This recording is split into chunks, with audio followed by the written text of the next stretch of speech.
And we are live. Let's get a little bit of music, shall we? All right, we're live. We're super late, but we are live. Thank y'all for joining. This is ABL Live. I done forgot my whole intro because I got a little bit discombobulated. Technical difficulties, but we are here.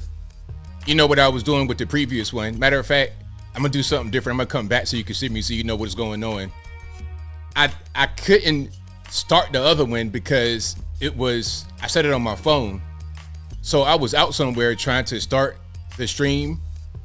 Long story short, I couldn't stream from my desktop. But we're here, live on the show. Thank y'all for being here. Man, I went through hell and high water to get here, but I promise I'm here. I promise I'm here. We're good. No problems. Thank y'all for being here. I done forgot my whole intro. How does my intro go? Do y'all know? We are live. How's everybody doing tonight? My name is Anthony Brian Logan, and you're watching and/or listening to ABL Live. Thank y'all for joining me tonight. You could be anywhere in the world, but you're right here with me live in the show, and I appreciate y'all for that. We got a whole lot going on all over the internets, all over mainstream media, social media, everywhere, and I don't know where to start. First of all, thank y'all for being here. I appreciate y'all. I know I'm late, but it's not my fault. Blame every white man in the chat. But we got quite a bit to go through. We're going to talk about Ice Cube and Tucker Carlson, that interview. That was a doozy. We got to talk about Carlee Russell being arrested a little bit. We got to talk about the illegal aliens threatening Chicago residents, 80-90% black Chicago residents in a particular area in the Woodlawn neighborhood. We got to talk about Sam Bankman-Fried getting off a little bit, not really having all of his charges apply. And the man who spent $20,000 US to become a border collie, all on tonight's episode of ABL Live. Thank y'all again for being here. You guys are the best audience anywhere on these internets. If you like what you're hearing so far, please give the video a thumbs up, like the video, share the video, do all that good stuff. That'll help me out tremendously. So, explanation. Here's what happened.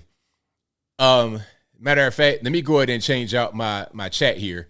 So here's what happened. I started the other stream on my phone. I was out and I couldn't get to my desktop computer.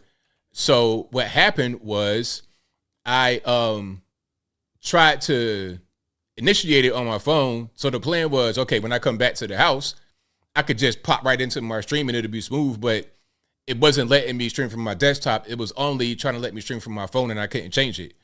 And at the same time, my camera was messing up, so it was a bad little deal. But we are here. We are live. So I thank y'all again for joining. If you like what you are hearing thus far, please give the video a thumbs up. Like the video, share the video, do all that good stuff. That'll help me out tremendously. And what I'm going to do for you guys, if you were in the other stream, I'm going to post this right here. And y'all come on over to the new one if you're still in the old one. And that old one probably go away in a minute. Matter of fact, what I'm going to do is I think I'm going to I'm going to pin a link. Yeah, I'm going to pin it to the top. So we're going to do it that way. All right. So that's what we're going to do over there. But we got quite a few things to discuss tonight. And I thank y'all again for being here. You guys are the best audience in the internet. So here's what I probably do. I'll probably be here for a little while longer because I was late today, just because I can't messing up like that. I got to be here all the time, every time. So that's what's going on. But before we even get into anything, shout out to the sponsors. Shout out to ablmerch.com. That is ablmerch.com. We got hats, t-shirts, stickers, hoodies, mugs, and more right there on the website, ablmerch.com. Y'all go ahead and check it out. We also have AnthonyBLogan.com. That is ANTHONY. That letter B, LOGAN. You go to the front page of the website, you'll be able to find articles for each video that I produce. So whenever you're worrying about, hey, where's that source? Where's that source? Look no further than AnthonyBLogan.com. Again, ANTHONY, the letter B, LOGAN.com. If you go to the contact page of the website, AnthonyBLogan.com, you can find my email address, my snail mail address, meaning my UPS box. You can find my other social media platforms, Facebook, Instagram, and Twitter, or as it's called now, X. You can find all that right there on anthonyblogan.com/contact. And also, if you're ever wondering if you are conversing with me or not, the best way to go about that is to go to the contact page and see if the method of communication that you are utilizing to contact who you think may be me, if that method is not there, then it's not me.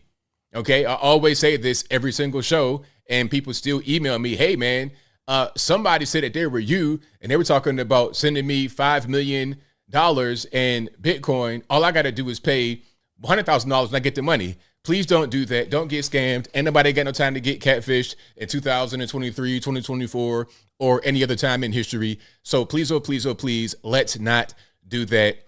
Don't get scammed. It's going to be somebody in Lagos, Nigeria with a pair of flip-flops on, or it's going to be a 10 million pound Lithuanian laying right in their bed, just eating all the food in the world, all the borscht, all the babushkas in the world are going to be serving the borscht to this gigantic person, scamming you of your money. So please, oh, please, oh, please, don't do it, okay? The 1 million pound Lithuanian person is not ABL, so y'all be on the lookout for that. All right, we got a whole lot going on. You just sent 25,000 Northern Pipe, then hey man, you better get that back. You better get that back. You better call the federales, and they might when you call them, they might not pick up the phone because they're too busy not looking into what Hunter Biden is doing. All righty. You got offered a PS5, Critic 19, Adam. Well, hey, man, it wasn't me because I'm not giving you my PS5. Okay, I done went through the shadows of the abyss to get that PS5. You would never get it back. All right, but we got a lot to get through here. And thank y'all for joining. My apologies for being late and for the stream malfunctioning, but I'm glad you guys are very supportive and you guys are here with me. So where are we going to start? I think we should start with a few videos, of course. You know, you guys know I got exclusive videos all the time over on Twitter, which is now known as X. Okay, I don't really understand that whole brand, the new brand. I'm not really a big fan of that, but whatever. It is all good. I got quite a few videos over there. We're going to get into the border collie. That's my favorite story. Some guys are saying the border collie or the rough collie, Lassie. Some are saying that story is old, but the articles I'm seeing are brand new. But I cannot wait to get into that one. Y'all got to hang tight because I am going to get into it. All right. So we got quite a few videos. We got to talk about Dianne Feinstein. Did I cover your man last time? Did I cover Mitch McConnell freezing? I think I did cover him last time. We will get into that. We got quite a few things to cover. We got some interesting LGBT stuff going on. We got a lot. All right. And we are going to get into it. Oh, I got a funny one. Have you guys seen the guy from the World Health Organization or the Council on Foreign Relations? One of these globalist companies, corporations, organizations, whatever they want to call themselves. Okay, this guy's talking about we're going to be boiled to death because we have global warming. Things are getting out of control as it relates to the temperature. So we're going to be boiled to death. That is what's going to happen, apparently. All right, we will get into that in a very short period of time. And let's go ahead and get rolling. I did cover that. Thank you, Bob. I appreciate it. All right, now here we go. Let's go ahead and get into it. Yeah, I got a few good ones right here. A few good ones. All right. Now, first, Dianne Feinstein. Now, I'm not an ageist. If you are elderly, senior citizen, whatever the case may be, hats off to you. If you're still able to be kicking, rocking, and rolling, it's all good. But I think at a certain point, maybe there should be term limits, just possibly. Just possibly, there should be term limits. Maybe cognitive functioning tests. Now, this, what you're about to see right now, should not be happening. It's crazy. If you are this old, you shouldn't really be in office as a lawmaker. That's just my humble opinion. Maybe I'm right, maybe I'm wrong. Y'all please let me know what you guys think. Give me a second. Let's go ahead and cue it up here. So here is 90-year-old Dianne Feinstein. Now remember, Dianne Feinstein, they had to pretty much like wheel her back in. Let me see if I can find that picture right quick before we get to this particular video that many of you guys have already seen. Okay, like, all right, give me 1 second. This is gonna be this right here. This picture will tell the story. All right, let me come back and just get myself together and put that picture up. Yeah, there we go. So remember this when she had the medical issue and they wheeled her back to DC? I mean, if you're looking like that, maybe you shouldn't be a government official. I'm just saying. Nothing against somebody that has anything like that going on, but just maybe that person should not be a government official. I'm just saying. But y'all let me know what's going on. Term limits, not age limits. Well, you know, I agree with you on, I think both, NKM, because you can have somebody that is 80 years old going into office for the very first time. I mean, it's kind of a random thing, but it is possible. But I think there should most certainly be both term limits and age limits. We cannot have these 40-year, 50-year career politicians who do nothing, Joe Biden. But, okay, that's that. Now, here we are. They're just telling her, yo, just say aye. Like, okay, there's a vote. There's a question. Don't try to filibuster or give no big, long speech. Just say aye and just keep moving. Senator Feinstein.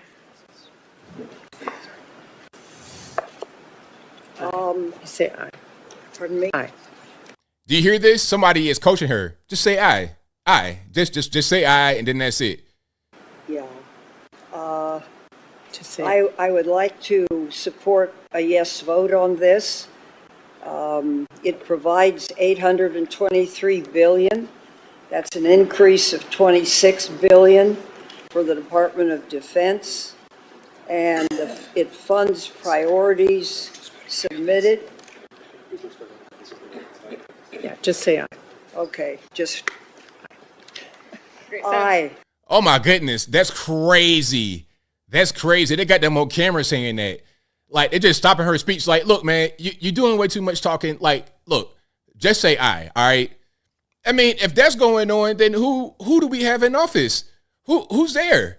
Who's there? If the aides are running the show, then what's she there for? An empty lime green pantsuit, fried green tomato green pantsuit? Is that what's going on?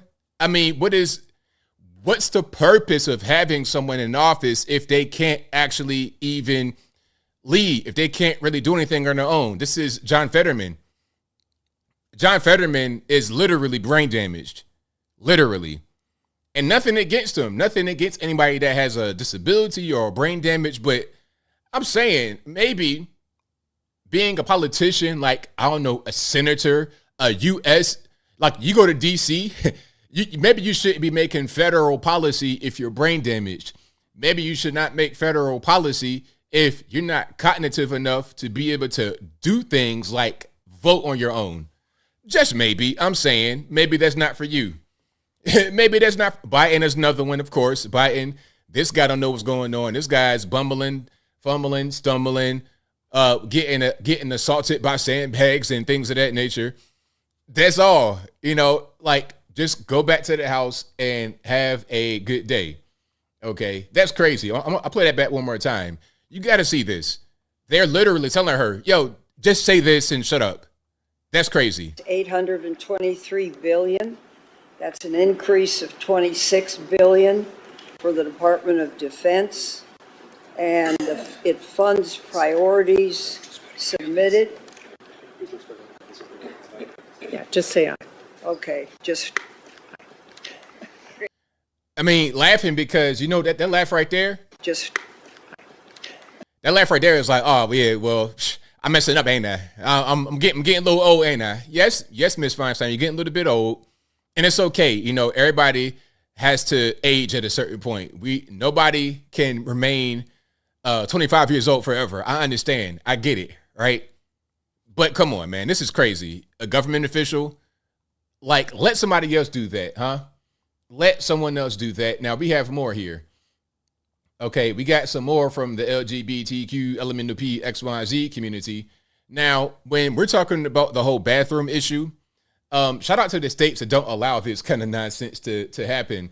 When we're talking about the bathroom issue and people that are going into the bathroom, the restroom of their choice, who should not be there, people say, "Oh, that's just you guys are you're just being homophobic. You're being transphobic." It's like, well, am I being homophobic or transphobic, or am I just being logical? Am I using my brain? Am I using common sense? All right. They try to put out these people that they think look good. And by the way, these transformers, they think they look good, look a complete mess. They look like Frankenstein at best. But they try to trot out these more feminine appearing men to say that it's okay to be transgender and it's not really your problem. All right. Because they know the reality is much different than what they put out there to the public. This guy right here is the reality. This guy, you see this guy looking like, I don't even know, Chris Farley times 20. This guy identifies as transgender. Oh, yeah. And this guy's going to be in the bathroom with your little girl, depending upon where you are. Now, obviously, someone should check his computer right away, instantly, right away. You looking like that, talking about you transgender? I mean, come on, man. It don't take a rocket scientist to put 2 and 2 together and get 4. We can get down to the bottom of what's going on. Okay, your blue shirt is a blue clue. We know what's happening here, sir. Go ahead, buckaroo, because they won't do a damn thing when I Now, what he's responding to is a comment. I guess it's a TikTok. And how old are you to be on TikTok trolling around? But anyway, the comment says, if I ever see you in the restroom, I'm calling the police. And then this is his response. Go ahead, buckaroo, because they won't do a damn thing when I tell them I'm a trans woman. They'll say okay and they'll leave me alone. You want to know why? Because it's legal in my state as a trans woman to use the bathroom I identify with. Now come at me with another comment, honey bunches of oats. So when we're talking about this whole thing with the trans issue, some say you're giving it too much credence. It's not really that big of a deal. Giving it too much airtime. What happens when this guy's in the bathroom and your wife and your daughter in there? Like, what's going to happen? What are you going to do? You're in California or some random liberal state. You are away on business. Your wife and your daughter are out somewhere, a restaurant, and they go to the bathroom. And here comes this guy, 6'3", 300, 400 pounds, talking about something, yeah, I'm a trans woman. Now what? Now what happens in that situation? Okay. Can you carry a gun in your state? Can you brandish that on this guy for being in there? But see, look, if I lived in a place where you could just have this kind of stuff go on, I mean, regardless of what, I'm gonna have my pistol. But definitely in a place where that's gonna happen, I'm carrying my gun into the bathroom. All right. If I'm going to go use a restroom, I'm going to go potty, I'm bringing that tool in there with me, 100%, 1,000%. And it's going to have one in the head, ready to rock. Okay. Now here's another one. They called this person sir. Now, I definitely see a sir right here. Zach Galifianakis. I'm not sure who this person looks like. This little mop top wig, I'm not really convinced. And why are their voices always so deep? I'm talking about Duke Nukem. Welcome to hell. Duke Nukem 3D. They sound just like that. It's like, man, rather than trolling around in this ridiculous Barbie doll outfit, try being a voice actor. You could get more attention and notoriety doing that than this ridiculousness right here.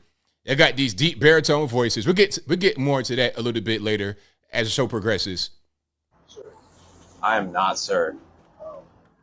You want to say that to the camera?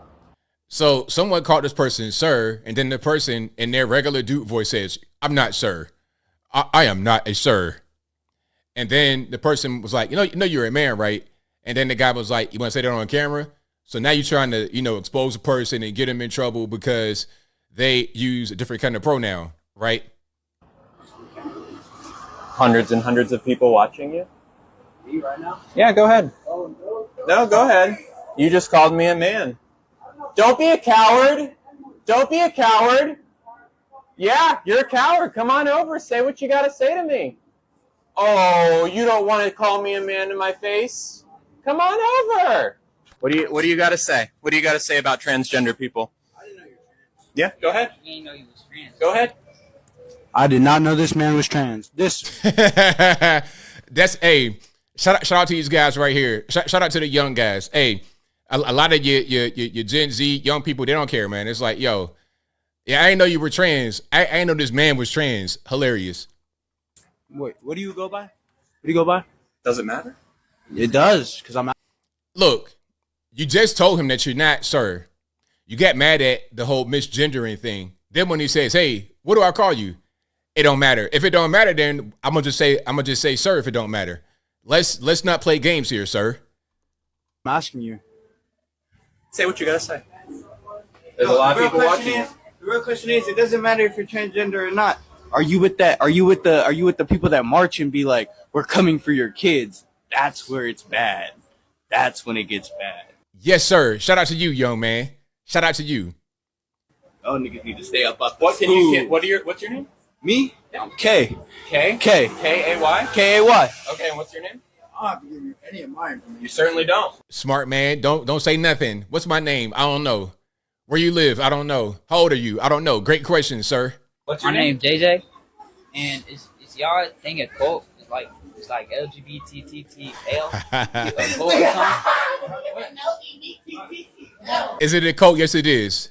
Shout out to the young guys. These guys are on it. 100% on it.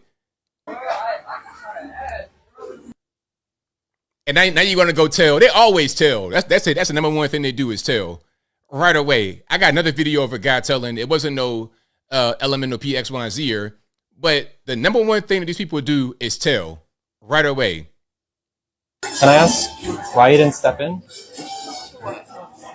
What you were standing and watching? They called me a pedophile. They were verbally. Well, man, if it looked like a duck, walk like a duck, you know the rest. If it looked like a duck, walk like a duck, you know the rest. Harassing me. I didn't hear him call you that. I didn't know. I honestly had no idea what conversation you were having. So now you want to try to expose this person over there.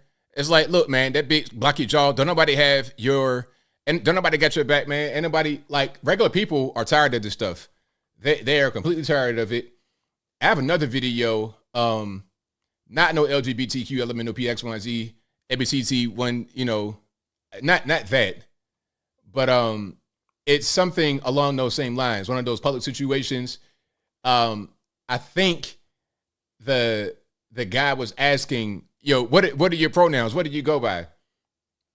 And he got triggered because of his MAGA hat and then wanted to go tell. I got to find that particular video. But if you like what you're hearing so far, please give this video a thumbs up. Like the video, share the video, do all that good stuff. That'll help me out tremendously. Alrighty. Now, let me see if I can find that right quick. But yeah, shout out to the young guys, you know. The young guys, they're on it. They don't really care too much about that extra stuff. Oh, here it is. Here it is. What are your... There we go. Shout out to Shaney Rich, at Shaney Rich. And he's asking this random guy, what are your pronouns? What are your pronouns? Go yourself. Those are your pronouns? No, you have a true social thing. You're a MAGA asshole. Get the fuck out of my face. Why you get so mad, brother? Because you're an asshole. You're not being inclusive, though. It's 2023. You're not respecting my pronouns. You. Have a great day. Fuck you. Out in the. And they always tell. They get insecurity. It's like, look, why are you telling on me? Why are you getting insecurity? I just asked you a question and we're having the conversation. Did I threaten you? Did I curse at you? Did I assault you? Why are you going to tell on me? What are we even talking about? Because you got offended at my hat, you're gonna go tell? And then you had to go get a black lady to come tell on, like, what are you doing? Be a man. You know what? I'm man enough to talk to somebody and disagree and not tell. I'm not gonna tattle on you. I'm not gonna. This is like when you're in the second grade or like when you're little kids. Like the story about when I was me and my nieces went to the park, and on the way back, They're in the back of the truck. And then the younger one is bothering the older one because the older one wants to sit on one side of the truck. It's a, big pickup Tundra. You sit on one side, she sit on the other side. But of course, the young one want to be right there up under her. They're getting into it. I'm like, hey, you sit right there. You sit right there. I got to come be the referee in the whole situation. Now, these are little kids, okay? Little kids do stuff like that. But you're a full-grown man. You got gray in your beard. I got gray in my beard. I know you're not a little kid. You don't need to have your mommy and daddy come save the day. All right. You don't need to have this lady come and rescue you from a little bit of a verbal conflict, a disagreement. All right. Like, what are we doing? What are we doing? Yes, Uncle ABL story all day. Shout out to you, King Chris. Yes, indeed. So yeah, shout out to my man. Let's see what the rest of this video is.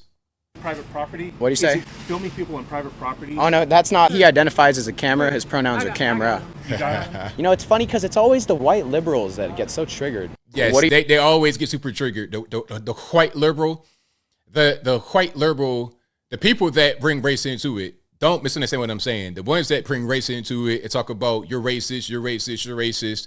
They'll be the main ones to tell on you. They'll be the main ones to use the N-word, all of that. The ones that bring race into everything are the main ones that will use it against you and tell on you. They're a mess. And that goes for black liberals too. They do the exact same thing. They call the police. They'll say defund the police and then call the police on you. That's how they do. Every single time. Every time. Just like Alyssa Milano or whoever that was in LA, when she's talking about defund the police, when it comes to, the local areas in Los Angeles, off the hill, down in the hood, defund those police. But then when she saw the boy on her property allegedly hunting squirrels with an airsoft gun, she called the police on him, and then the whole town showed up. All the police, EMS, everybody showed up to the house. It's like, oh, okay, you want the police to be defunded only when it comes to certain communities, when it comes to the black community, when it comes to Hispanic community, when it comes to people that don't have a lot of money or whatever it is. But then when it comes to your nice, beautiful neighborhood, 99.99% white, then it's all fine when you call the police. Now, I'm not saying it should be a racial thing, but they do. And they always expose themselves as hypocrites to the max. To the max. All right. But if you like what you're hearing so far, please give the video a thumbs up. Like the video, share the video, do all that good stuff. That'll help me out tremendously. Okay, we got another video here. The boiling. So we got global warming, right? So global warming has gotten so bad that they're talking about we are now experiencing global boiling. All right.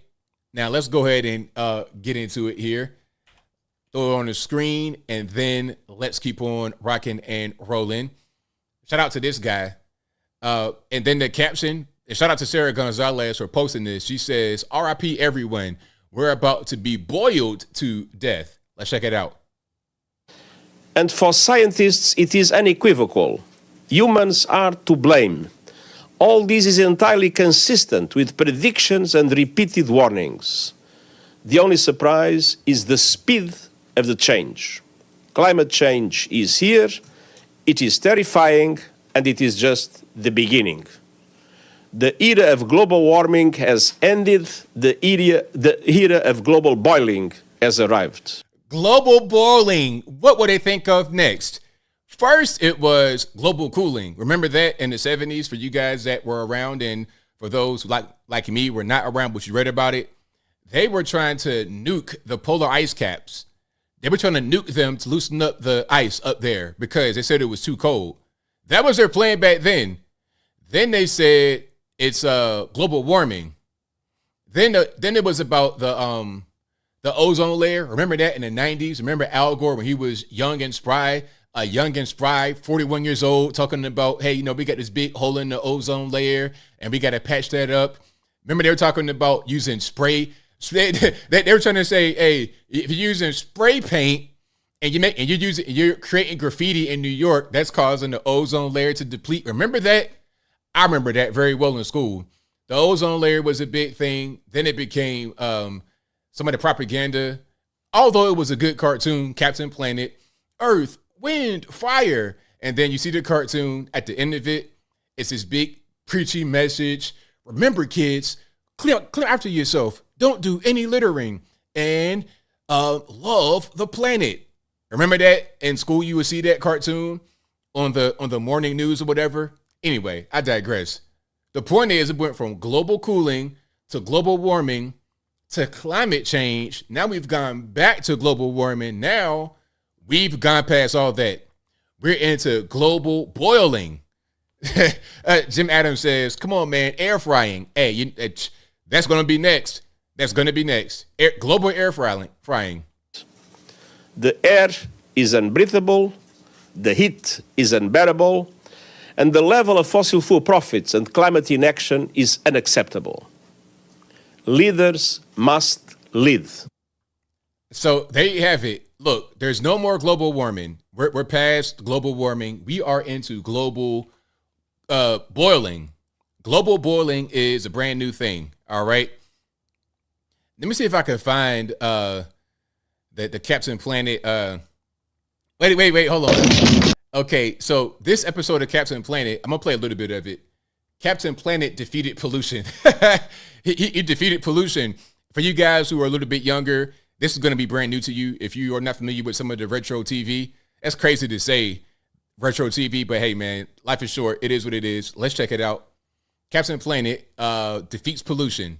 You're the only one who's finished pollution. Captain Planet, he's back! And this is for you, Dr. Blight.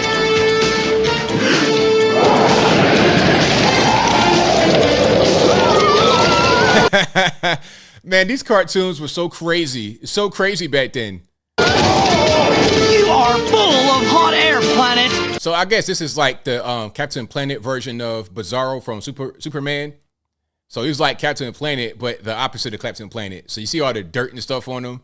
That's hilarious. I'll show you who's boss around here. There is no boss around here, Pollution. We're a team, and that's why we'll always beat you.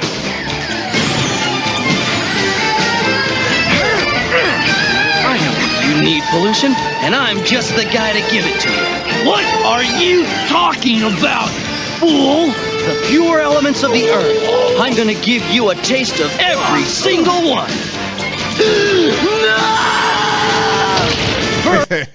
I mean, okay, so I ain't gonna play the whole thing, but these cartoons back in the day with the, you know, they were trying to teach kids not litter and protect the ozone layer, all this and that and the third. Rather than having these nice cartoons that they had back in the day, now they got to get on TV and say, yo, we're past global warming. We're into global boiling. You got to have AOC get on TV and say that, Warhill Wright says, you know, Captain Planet was an idea created by Ted Turner. Ted Turner, my man from TNT, TBS. Shout out to the OG Ted Turner from ATL, if I'm not mistaken, or Georgia in general. But rather than having the cartoons from back in the day, now we got to have people like AOC. Ted Turner is from Ohio and then Savannah. Okay. He went to Macaulay in Chattanooga. Shout out to him. I had no idea. Macaulay's like right down the way. Shout out to Macaulay. Nice private school. But anyway, no more cartoons. We got to have AOC get on TV and talk about we got 12 years to live. That's the new thing we got going on. She get on TikTok and say everybody's going to die unless you donate to the World Health Organization or something like that, or the Council on Foreign Relations, whoever they want to support nowadays. All right. But yeah, I had no idea Ted Turner went to Macaulay. That's very interesting. And then he went to Brown. Shout out to Ted Turner, the OG, still living, 84 years old. All right. Let me see. Somebody says, J.R. Williams says, ABL, can you delve into John Kerry's story about lying about owning the plane in Congress? I'll cover that on a live stream, actually. But I remember, so they were asking him about owning a private jet or private plane in Congress. And what he said was that he didn't own it, but his family owned it. His wife owned it. It's like, all right, man, come on. That's like if somebody asks John Kerry's wife, have you ever owned a house? And she's like, nah, I never owned a house. I never had no home, never had a house. But then she's married to John Kerry for 50 years, and he had a house, and she lived there the whole time. I mean, that's kind of being disingenuous at best, or an outright liar at worst. All right, but if you like what you're hearing so far, please give the video a thumbs up, like the video, share the video, do all that good stuff. That'll help me out tremendously. And we got quite a bit going on. Where are we going to go next? Let's go to Sam Bankman-Fried. That's a good place to go. Sam Bankman-Fried, he has kind of, I don't want to say he's gotten off, but he's not going to face a campaign finance charge. Now, here's my question to you guys. Why do you think Sam Bankman-Fried is not facing campaign finance charges? And let me explain what's going on. Sam Bankman-Fried, obviously, this is the guy behind FTX, was basically like a Ponzi scheme. And hold on. Matter of fact, before I get to that, you know who else did a Ponzi scheme? Bernie Madoff. And you know who Sam Bankman-Fried looks like? I'm talking about identical. Like, look at these guys. Hold on. Wait just 1 minute. Now, if these guys are not some kind of way related, oh, you're being anti-Semitic, whatever. I'm just saying these guys look the exact same. Take it how you want. So, I don't know who's who. You tell me. The only way I would know that these guys are any different is because of the hair color and the age of the pictures. We got like a little dirty blind thing going on over on the left, which I'm pretty sure was some kind of hair color. I don't think Bernie Madoff had a dirty blonde look, or that might just be the camera lighting. And then over on the right, you get Sam Bankman-Fried. These guys look the exact same. Okay, father and son, uncle and nephew, pawpaw and grandson. Bernie Madoff did a whole big scheme. His Ponzi scheme was so sloppy. These guys, they do these big schemes with a bunch of money, but they're so sloppy. Bernie Madoff had one Chase checking account with like millions of dollars in it. The whole scheme was run from one regular checking account. And I think it might have been his own name.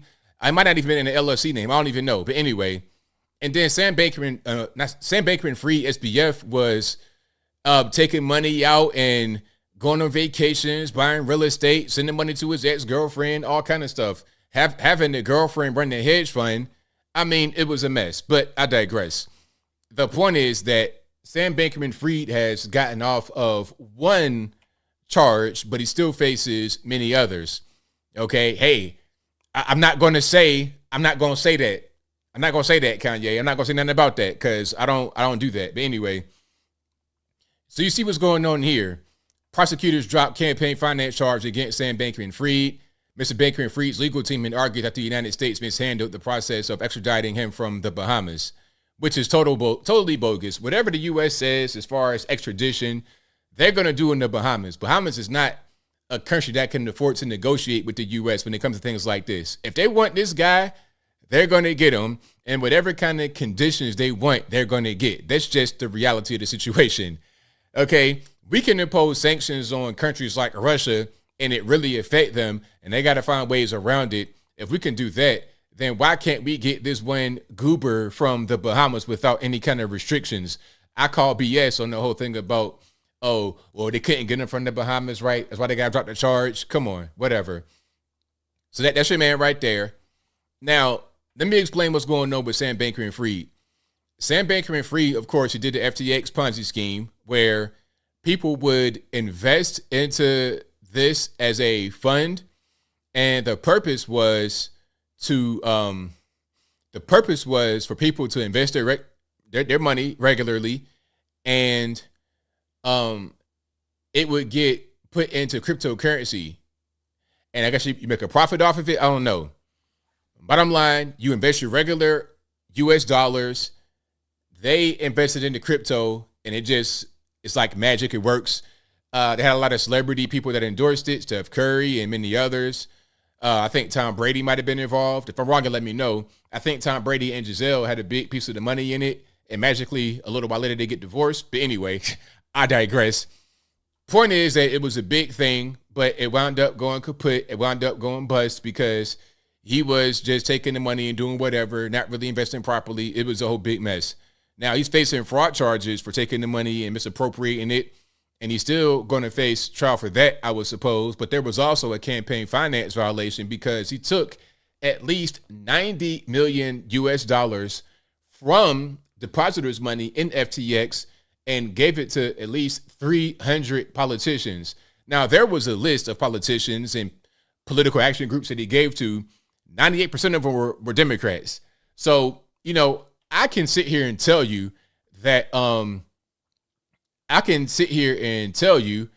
that he did not just give to Democrats, but I would not be telling you the full story if I did not inform you that the overwhelming majority of his donations were to the Democratic Party.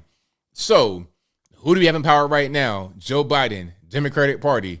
And we know how they operate. We know how the DOJ is. We know the DOJ is currently attacking Donald Trump, but they're playing Hunter Biden with kid gloves, okay, giving them slaps on the wrist at best.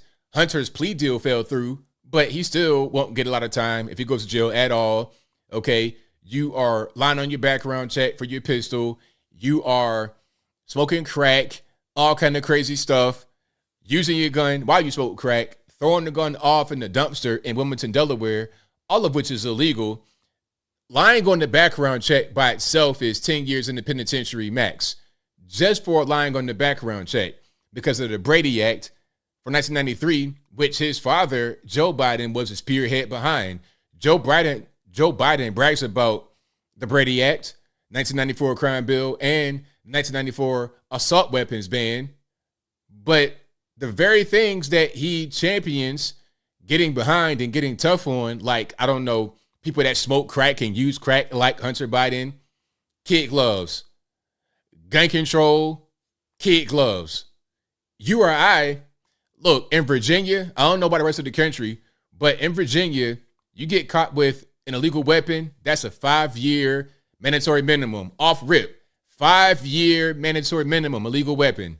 Now, I'm not quite sure if operating a gun illegally, well, I'm not sure if violating your, if lying on the background check to obtain the weapon makes the weapon illegal if you procured it legally because the legal process is broken. I'm not sure.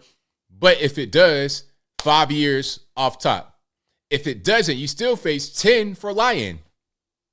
Anyway, so Sam Bankman-Fried gave to 99.9% Democrats, and they don't want that to get out there.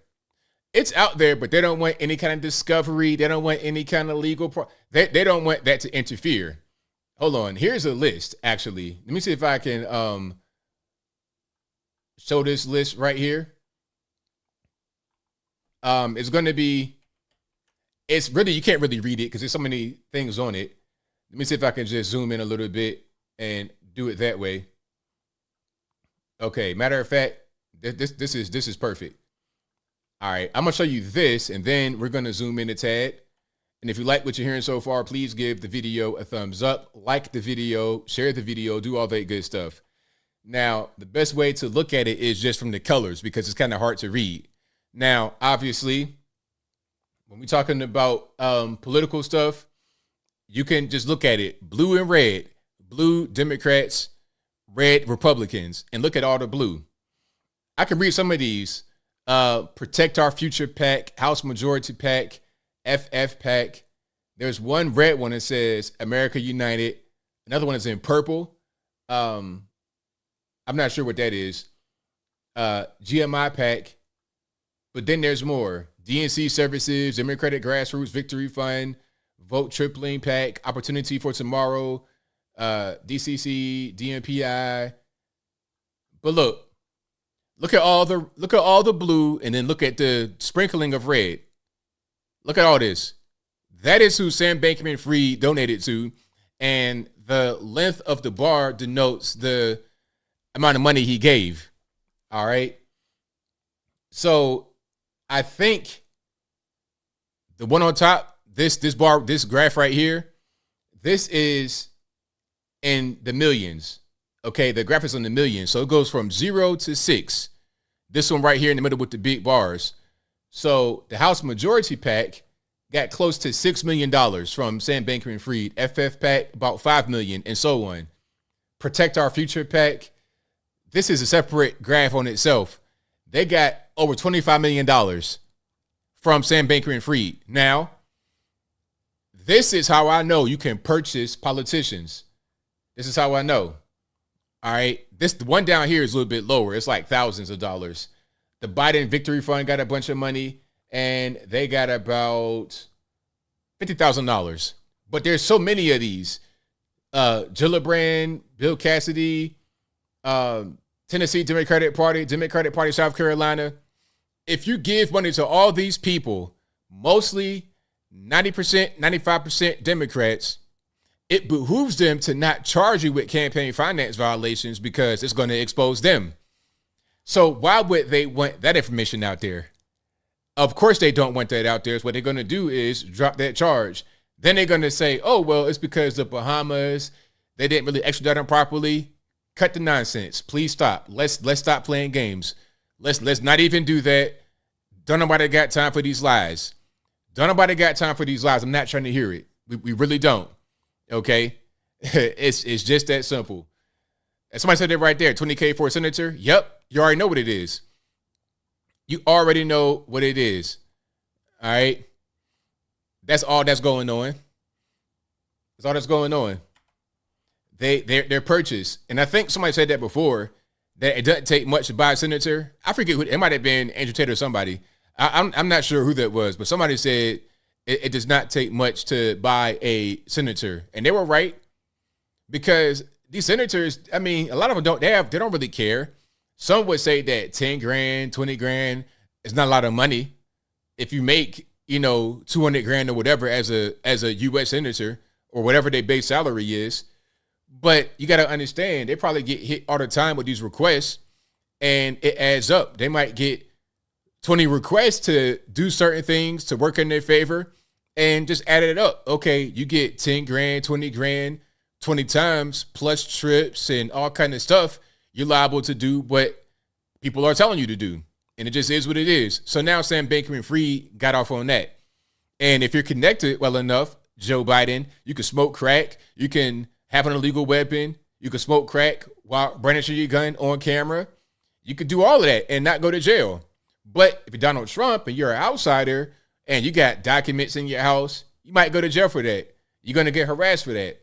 If you're Hillary Clinton, you do the exact same thing that they said Donald Trump did, then you get a slap on the wrist. You get a public statement from the then FBI director, Jim Comey, talking about, you know what? There's enough here to go ahead and convict her, but we're not going to really do that. Nobody will be reasonable. That's not a reasonable request to do such a thing. All right. That's what's going on. It's totally crazy, but hey, it is what it is. It is what it is. All right. Oh yeah. Bring coke in the White House. Cocaine. Yeah. Cocaine. I've never in my life heard about a thing like that. You cannot. Can we just be clear here? You cannot bring drugs in the White House unless you don't go through security. I've been inside the White House not once, not twice, but 3 times. And every time I went, there was at least 2 security checkpoints. First, when you go into the White House, and I don't mean, because when some say they've been to the White House, they mean outside the gate. No, I've been inside the actual building itself. I was like this close to Trump. He's like right here in my face. Okay, I've been on the South Lawn. I've been in the East Wing. I've done all that. Anyway, before you go into this tunnel area, you go through the congregate. Okay, you kind of get checked out right there. They're checking your ID and stuff like that. Then you go into a checkpoint, and they check you right there, empty your pockets. It's like going through TSA.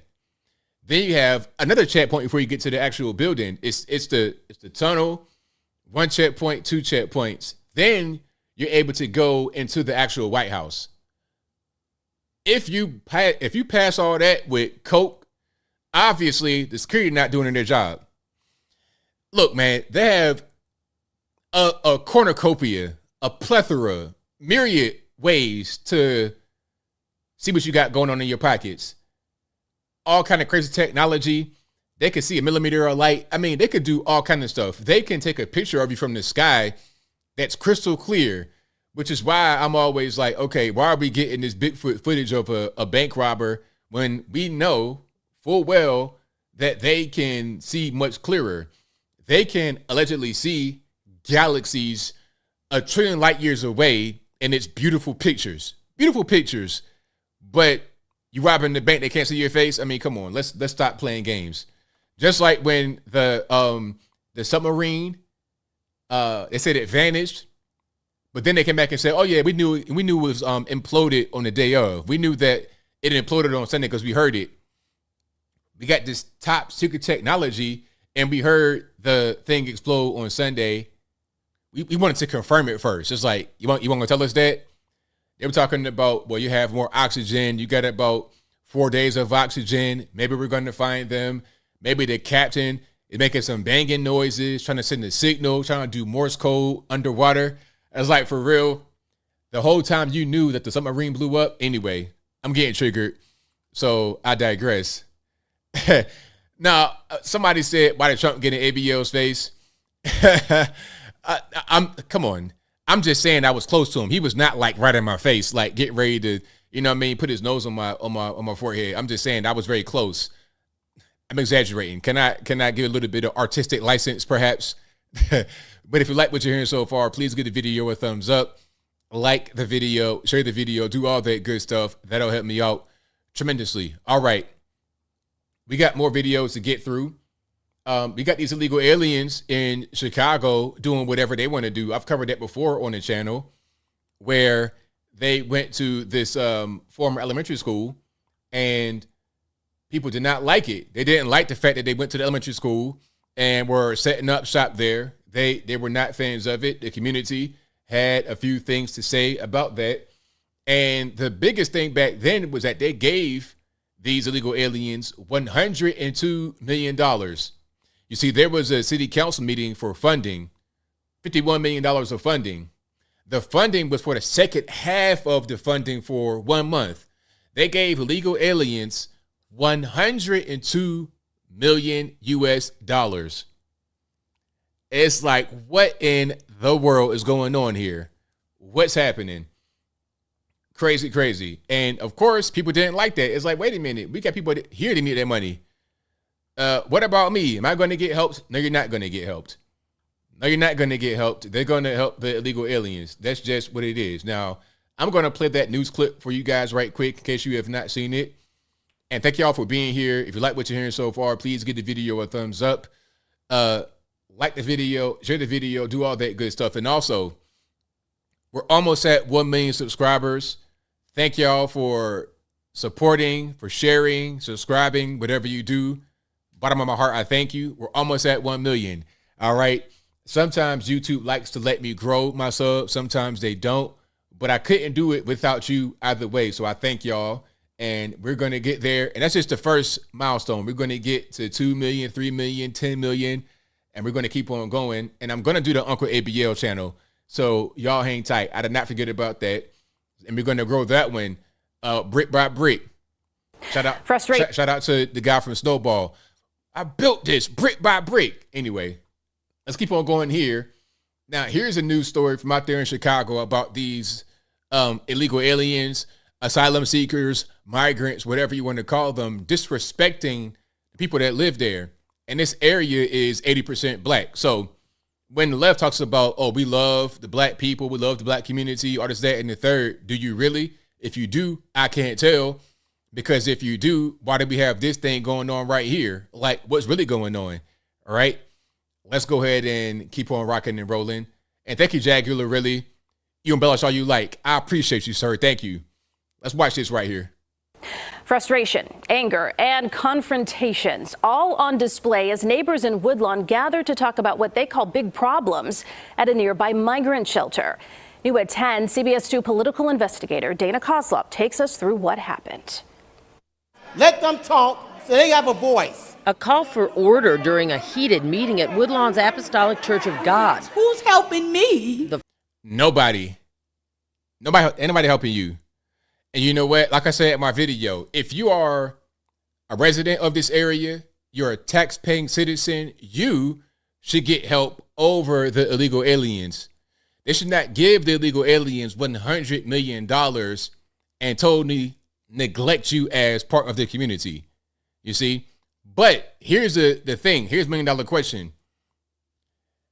Why would you vote for people that have these policies on the books? Why would you vote for people that say we're going to bring in the illegal aliens and get them whatever they want and not give you anything?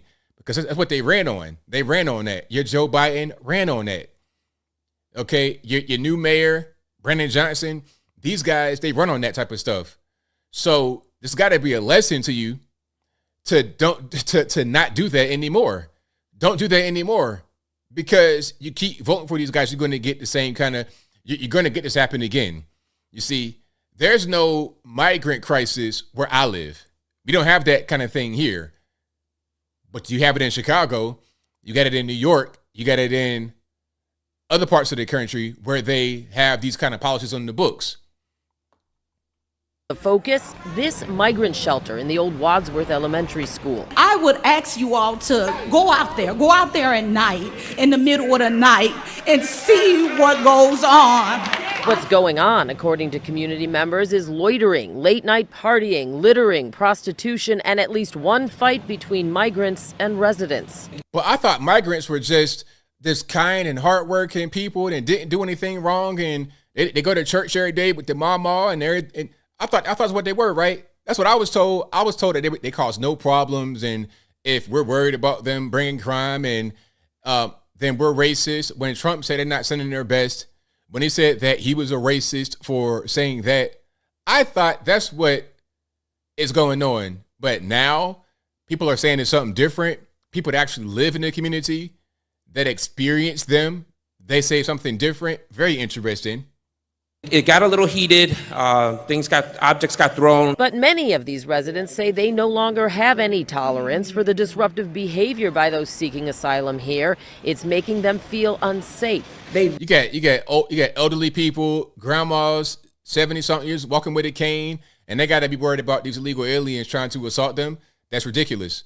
Disrespect us, they rob us, they harass us. And their patience is wearing thin. Let me say this. They got one more time to deal with it, because otherwise, next time they deal with it, they're going to deal with it from the streets. Hey, they think it's one way, but it's going to be the other way. And I don't blame my man right there at all. I do not blame him. Then it's going to start to get weird. It's going to get violent. But again, if you voted for them, for those who are in power, this is what you're going to get. This must be a lesson. If anything else, this has got to be a lesson. We're going to take over it. Nobody's going to be able to stop us from what we're going to do to them. Much of the residents' anger was directed at city officials in attendance, including 20th Ward Alderwoman Jeanette Taylor, Chicago Deputy Police Chief Stephen Chung, and Family and Support Services Commissioner Brandy Kanazi. At one point, police had to intervene, breaking up an argument during public comments. And that absolutely is a problem. And Alderwoman Taylor says she's now seen some of them firsthand. The people who are keeping up the trouble are the people who are kicked out of the damn shelter. All of the city officials here at this meeting promise that they are working for solutions to make the area around the shelter better for the neighborhood and consequences for those asylum seekers who are found to be breaking the rules or the law. But residents say they want to see something happen and something change immediately. In Woodlawn, Dana Kozlov, CBS 2 News. So there you have it. That's what's happening right now in Chicago. But again, I'm going to keep repeating myself on that one. When you vote for these people that are in power in Chicago, you're going to get more of the same. You're going to get more of the same. And at a certain point, these meetings mean nothing. It is lip service. Because what happens is they go to the meetings, people express their grievance, the people that are listening pretend to care, pretend to take in what they're saying, all right, and nothing happens. There was a meeting just recently about the same situation when they spent the $102 million on these people, on the illegal aliens. Some of the same faces were in that meeting, and we see there's been no resolution. The illegal aliens are still there in that same place, still doing, and it's gotten worse now because the first meeting that I saw that I covered, they were talking about the money that was being spent, and also the fact that they put them people right there and there was no input from the community. That was a concern back then. But now that they've been there for a little while, a month or two, now it's starting to be actual problems with people coming in contact with the illegal aliens who are right there in that old elementary school, right in the middle of the community, fighting, loud parties, acting the fool. There was one situation where a lady came home from work and there were some illegal aliens blocking her driveway. She's trying to tell them to move. She's trying to park, just got off work, and then they started to throw things at her, and then it became physical. All right. Now, I don't know about y'all, but I don't want that. You come from a hard day of work, you want to pull into your driveway and just relax, and you got some illegal aliens. The audacity, it's the audacity for me. Ain't that how the cool kids say? It's the audacity for me to block my driveway like I'm inconveniencing you. Excuse me, Mr. Illegal Alien. I'm trying to come back to my house. My fault for blocking your party. My fault for blocking your party. I'm sorry. Anyway, but yeah. Moral of the story is do not vote for these people. You're going to get more of the same. And it is what it is. Now, can I please show the border collie? Can I please show the border collie? Or excuse me, the rough collie, Lassie. Now, I don't have this guy's before picture, meaning I don't have what he actually looks like, okay? Now, I'm going to play with the sound off. Well, a little bit of sound. So, this right here, what you're seeing in front of you, this is my favorite story I've covered. I cover sometimes stories that aren't necessarily politically related, not really news related, but just interesting to me. So y'all please forgive me if you're not really interested, but I think this is something that's interesting. Now, what you're seeing right here is a Japanese man of unknown origin. I don't know his name. I don't know how he looks. I've not seen anything. I looked. I couldn't find anything. He has a YouTube page, and it's all just him dressed as a dog, right? Now, this is a rough collie costume. This guy paid 2 million yen for the costume. And they said it's like $20,000 in US money. That could be a little bit wrong, but I've seen that widely reported. I've seen figures as low as 14,000 and as high as 22,000. Regardless of what's going on, he spent a lot of money for this elaborate rough collie costume, and he's walking around like that. Now, we all saw this coming with the whole trans thing.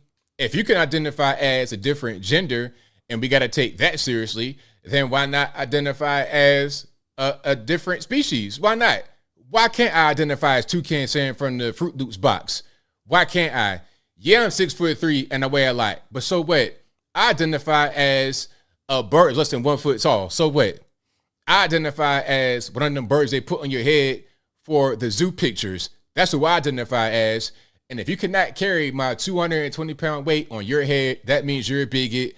I'm going to call the federales on you for being speciesist. But I digress. Let's check it out. My man's going to do a little trick for you guys. You ready? Let's check it out.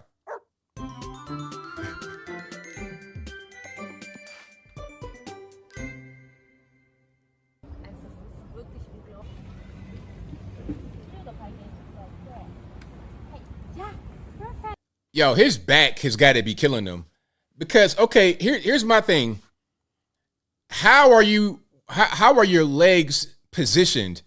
How are your legs positioned in this? Can we see him get up? Hold on. So, okay, we have all fours going on here. So, how are you really, like, are your knees, like, right here in the stomach? Where are you? Because your body don't contort like that. I'm confused. So if this is your hands, right? My finger, if my index finger is like, let's say you kind of like bent, right? Like you're going to do a push up or something. You bent over. You got your hands, your arms here, but your legs, how are they going to bend like that? Like an arch. How does that really work? You're going to be kind of like hunched over like that? If that's the case, if you're going to arch, how is your back flat? I don't understand how he's moving around in this. Maybe his legs are going, I don't know.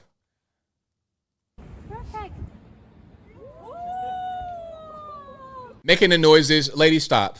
Lady, stop. Oh, lady, stop. This is a full-grown man in the dog costume.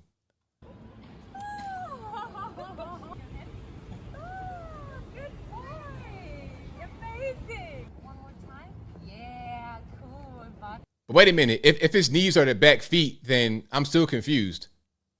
Because how do your knees fit in there? You see what I'm saying? Where are your knees going like this? And so is your knee like going like this action right here? So your knee is the back foot, and then your femur, your shin is like up here taped. How does that really work? That's what I want to know. His arms and legs got chopped off, dude. Raul. Maybe that. Hey, you know what? At this point, I don't even doubt you. I don't even doubt you, sir.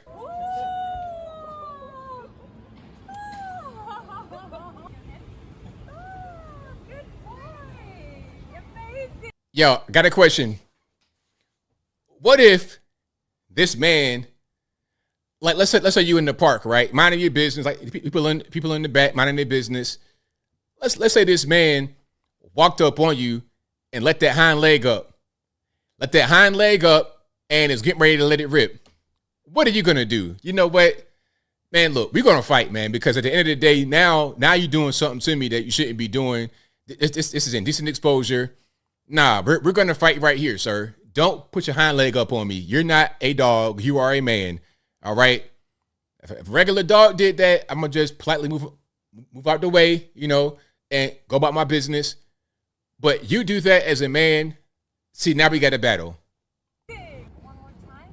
Yeah, cool, buddy. Thank you. Be careful. Are you good?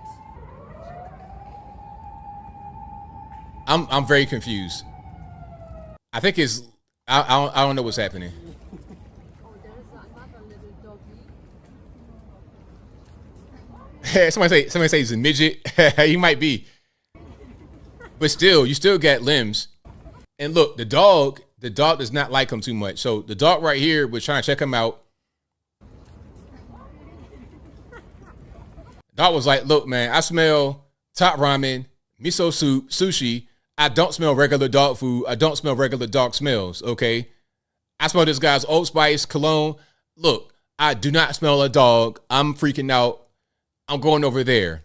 I'm going over there because this guy's freaking me out. He took one sniff and was like, no, I'm out. I smell miso soup. The wave with the paw is crazy. No. Yeah, no tail wag. That's not very playful or lifelike. I don't know what's in that tail, and I ain't gonna ask.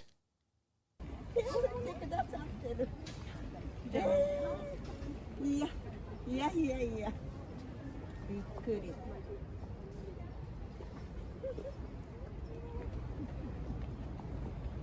Someone is waving to you. Can you wave back? So, I mean, what do y'all think? Are you going to be calling the dog good boy? Are you going to be out there trying to pet the dog? This full-grown man in a dog costume? Again, you spent 2 million yen. They say it's the equivalent of about $20,000 for this elaborate costume. And he said it was his lifelong dream to become a border collie, which is really a rough collie. All right, a lassie. That's what his dream was. The comments when I put it on my Facebook were hilarious. People said, somebody said, why would you become lassie? Why not a pit bull? Be a man. That was hilarious.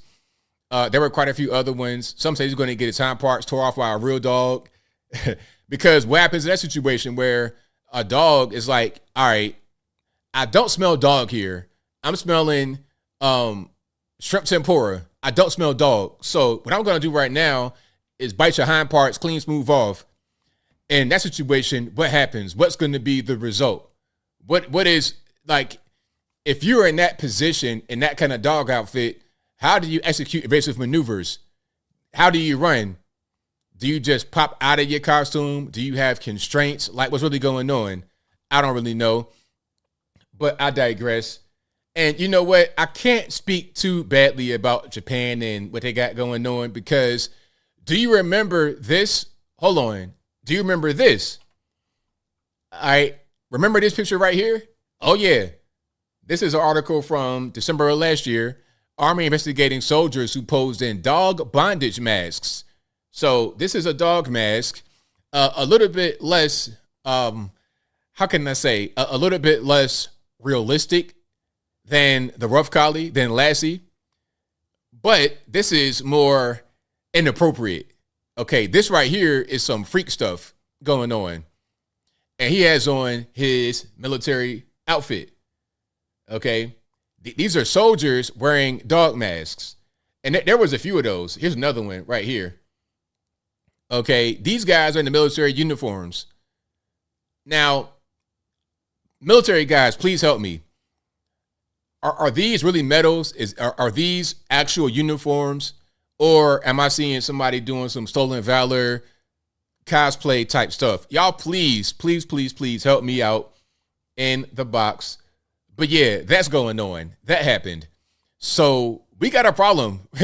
Now, I know people love their dogs, and shout out to all the dogs out there, all the dogs as family members. I love dogs myself. I don't have a dog, but I probably would get one. I probably get me a, what I want to get, like a lab. I love the labs. Any kind of tall, athletic dog is not going to be shedding a ton. I'm not sure if the labs, how much they shed, but I like dogs. Okay, and dogs like me. Anytime a dog come up on me, I've never really had any kind of aggression. They're always cool. You know what I'm saying? When I used to be back in West Virginia, walking around town, I could just walk around, and we got these community dogs that would just walk right next to me. It was like I had like a little crew of dogs that were just hanging out, chilling, free dogs. So yeah, I'm a dog fan, but I don't like dogs that much.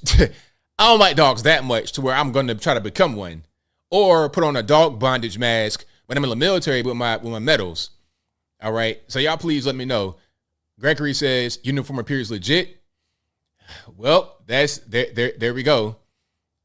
Hey, that right there might be the real pony face dog soldier that Joe Biden was talking about. Maybe he wasn't just making up random stuff and doing the 1,000-year-old man stammering. But if you like what you're hearing so far, please give the video a thumbs up, like the video, share the video, do all that good stuff. That'll help me out tremendously. Or the uniform could be fake. Y'all let me know. I don't really know. That's not my area of expertise. I'm not going to pretend like it is, but that's what's going on with that. Now we have more to get through. And where are we going to go? Where shall we go from here? Carlee Russell finally got arrested. Did I cover that on the last stream? I don't think I did. I'm not quite sure that I did, but Carlee Russell has been arrested, and she only has 2 misdemeanor charges. Matter of fact, I think I did cover that last time. But do you guys think that she will serve her full time? Will she serve any time or not? I think that Carlee should serve her at least 3 to 6 months and do the fine, and that we should move on. Maybe the full year. They won't do more than a year. But she's got to go to jail at a certain point and do something. But I think I did cover that last time, so I'm going to keep on rocking here. But if you like what you're hearing, it's why y'all know what to do. So my next thing, Ice Cube and Tucker Carlson. So shout out to Ice Cube. Ice Cube is, as you guys know, a rapper, a mogul, a businessman. He has a basketball league called Big 3. Big 3 is a basketball league that it's like an offshoot of the NBA, although it's not NBA affiliated. Cube said he tried to get the NBA to kind of jump on board, similar to how they do with the WNBA, but they weren't really with it. They actually tried to sabotage the Big 3, because the thing about Big 3 is that a lot of former NBA stars go over there and play. You know, a lot of guys that when they get to be older, they can't really do the 82-game NBA season playoffs. It's too much in their body, so they can do a Big 3, maybe go overseas. It's less strenuous on them. A lot of these guys that's in their 40s can still play basketball. I saw a guy that was like 40-something years old still dunk, but for the NBA, it's just way too much. Too much strain, too much up and down, too many games. There's just a whole lot going on. So he has a Big 3 and they were, the NBA was trying to like block that. And Cube also spoke about how he was not really permitted on Oprah or The View. Now, the reason why he was trying to go on Oprah, or why he could have gone on Oprah, is because they did a reunion of the Barbershop cast, the movie, and of the show called Black White. Now, Ice Cube produced Barbershop through his company called Cube Vision, through his film company, pardon me. The same way he produced Friday, Are We There Yet, etc. But for some reason, when they had a reunion on Oprah with the cast, he wasn't invited. Let me see if I can find that clip right quick from Oprah with the Barbershop cast, because that's crazy. Because why would they not have him back? It doesn't make any sense at all. All right. Let me see if I can find it. I might not be able to, but it doesn't matter. The point is that he wasn't invited back. And then there was also a cast reunion for the show called Black White, and they didn't have him on. And there was no explanation. Cube said there was never any kind of issue with Oprah or with anybody over on The View. And as a matter of fact, he had been on The View before, but for some reason, now that he's more independently minded, they didn't want to have him back. They kind of just, they blackballed him. They banned him away from these shows because of his view. Now, let's go ahead and play some of that. Shout out to Tucker's new Twitter show. Do you guys watch Tucker on Twitter? Definitely a must watch if you have not seen him. If you don't have Twitter, get it just for Tucker's show. You don't got to interact with everybody. Just get it for his show. Now, they did a couple different interviews back to back. The first one was they were in South Central, where Cube grew up, and they were driving around talking. Now, right away when they did that, people thought that, Ice Cube, and people still want to call Ice Cube all kind of racial slurs, things I can't really say here, COON, Uncle Tom, sell out, the stupidest things. People that say stuff like that, in my opinion, they say it because they don't really have a cogent argument. All they can do is call you names. It's like when you're in, going back to like childish behavior, you get called a doo-doo head when somebody is, when you're upset with somebody, because you don't have enough of a vocabulary to really express yourself. You just say something that's offensive, and you have full-grown adults doing that exact same thing. It's like, hey, you know what? We're fully grown people. We have vocabulary. We have the ability to express ourselves. Why must we go back to childish insults? It's because not all of us have a developed mind. We're still in the state of adolescence, arrested development. But anyway, I digress. Let's play some of this right here from the South Central tour, shall we? All right, let's get a little bit of part of our ongoing never-ending RP headphone users. I'm sorry. I promise I'm sorry. Let's get a little bit of less sound. Quest to find the few people in this country who are still willing to say what they actually think out loud. We wound up in Los Angeles recently with the rapper Ice Cube driving through his old neighborhood. Didn't expect that to happen. Here's how it went. Dr. Dre came by this house. I'm gonna show you. We're gonna ride by. He used to live down the street from me. His cousin moved on our block when I was 12. He was 11, and his name is Sir Jinx. He became one of my producers when I went solo. Sir Jinx. He moved on the block, and then Dr. Dre was his cousin. So Dre came by a couple of times. It was cool, to be able to see somebody who was actually making records. Yeah. We were still amateurs. Okay, not at this street, but the next one, make a left. You want to get out there? Or you want we're not getting out because I don't want my pops to be like, what the? Now, you ain't getting out right there. And this is not beer. This is Topo Chico. This is a mineral water. I didn't get my my hint water. I ran out this morning, and all I had was these in there. These I like a lot, though. No ad, but I got them from Costco in the big 18 case. These are amazing. All I drink really is water. I don't do the soda and stuff like that. I'm trying to stay young as possible. I got the gray in my beard. But anyway, let's keep on going. What are you doing? All these people coming by my house. You didn't tell me. Oh, your dad still lives there? Yeah, my pop still lives here. How long has your family been there? Man, since 1962. So Cube's dad still lives in South Central. I wonder why. I think, he probably has tried to get them to leave, but people that are up there in age, they stuck in their ways. They don't want to, they want to stay right where they are. Boys, they all grew up on this block, okay? That's my son. That's my son. Famously, it's one of the tougher neighborhoods in the city. So where are we? Right now we're on Manchester. This right here, that's a cemetery where a lot of people in this area laid to rest right there. Anyone you know? Yeah, a lot of people I know. A lot of friends, a few family members. Out of all the kids I grew up with, at least 13 of them are dead. And that's before they even reached 21. I just turned 21, so, I thank God that I've even reached 21. Just the block I grew up on, right here. Yeah, does this look the same? It pretty much looked the same. But it used to be like more trees.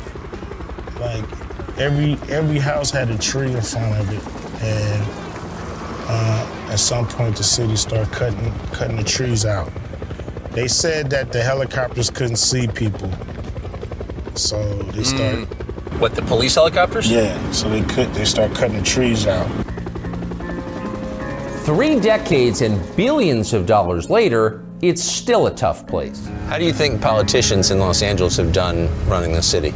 It's pretty much the same people running it the same way. I mean, when I was in LA, I was totally appalled. I was shocked. I mean, these big cities are a mess. Like LA, New York, they're a mess. Stuff like this, tent cities. I mean, you got legitimate slums going on. And I think if not for the welfare system, you would have legitimate slums like you have in India, China, etc. It'll look just like that. The only thing keeping it from going there is the welfare system, point blank. Politicians only really pay attention to the people that give them money. Everybody else is kind of an extra in their movie. We would love you in the scene, but we could do the scene without you. Yeah, I do. Do you ever give money to politicians? No. Why?